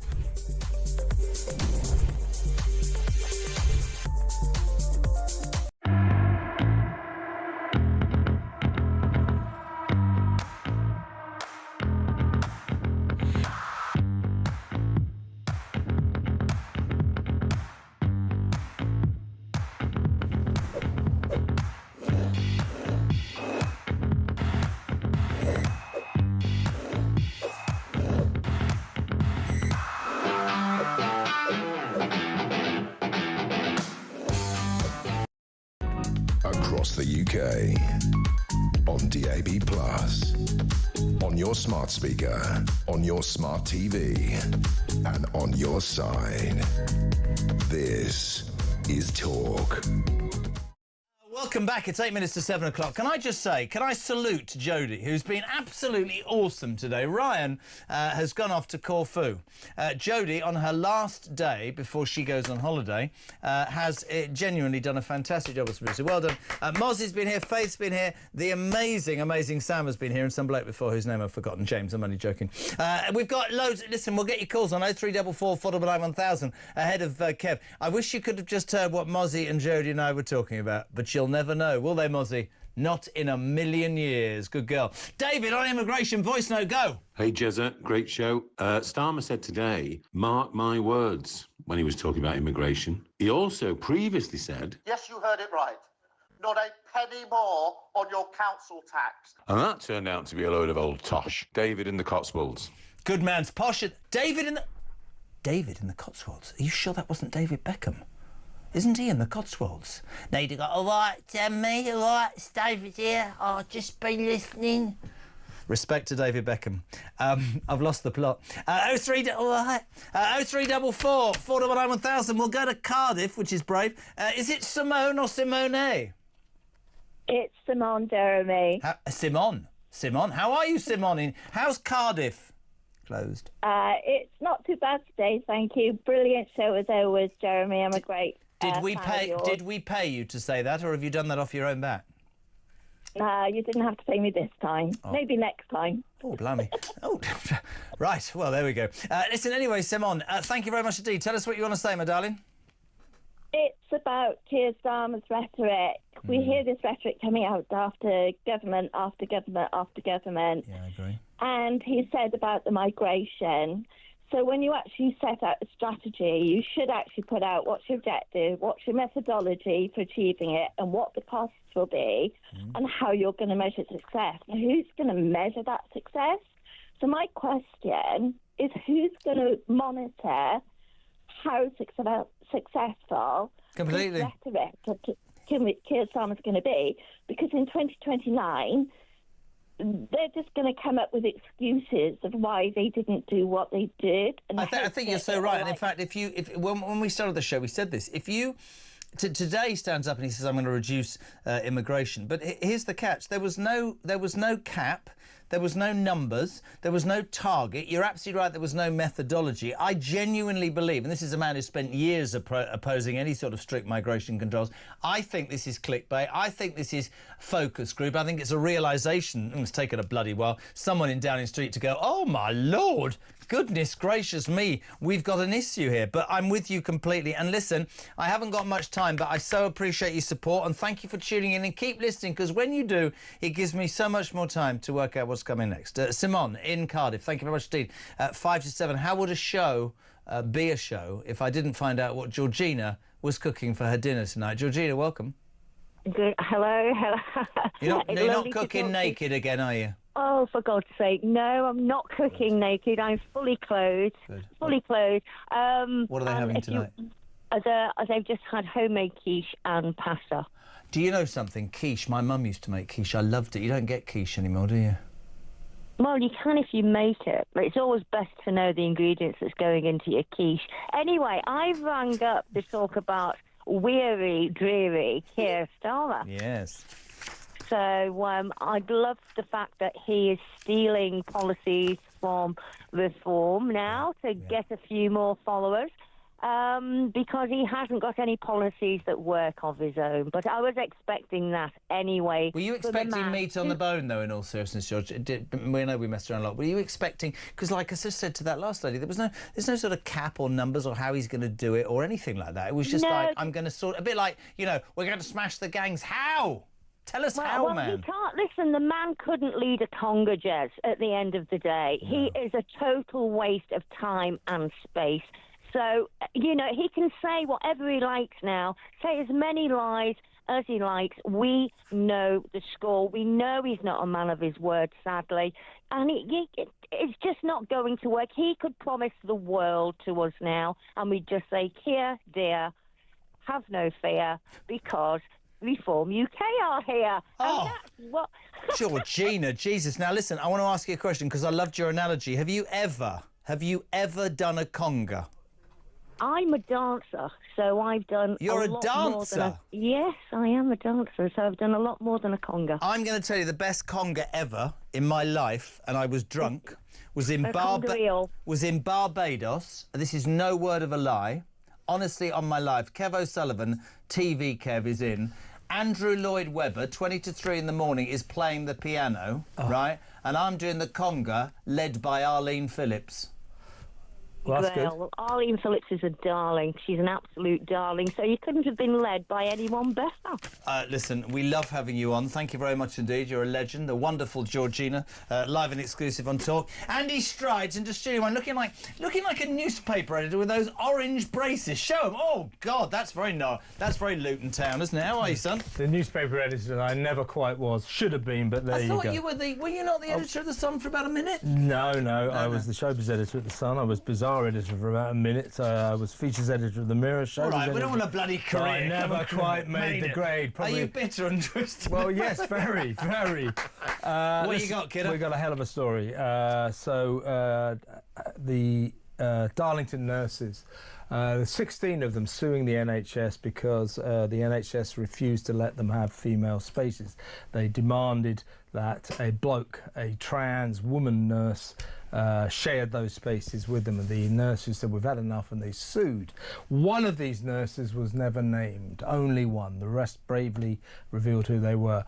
Today she's going to reveal who she is to me. Amazing. The reason she's not been named is that her objection, apart from political and basically human decency, her objection was that she suffered a very traumatic childhood. She was sexually abused by her father, and it gets worse. So when she saw this guy called Rose in the women's changing room, she said she froze in terror. It brought back horrific memories. Later, she had to have, it's the Darlington Memorial Hospital, she had to have her own surgery there, a hysterectomy, and she found out that bloke Rose was the nurse assigned to her surgery. No. When she said, don't do this to me, they said, no, you're going to have to put up with that because we don't want to hurt his feelings, or they would have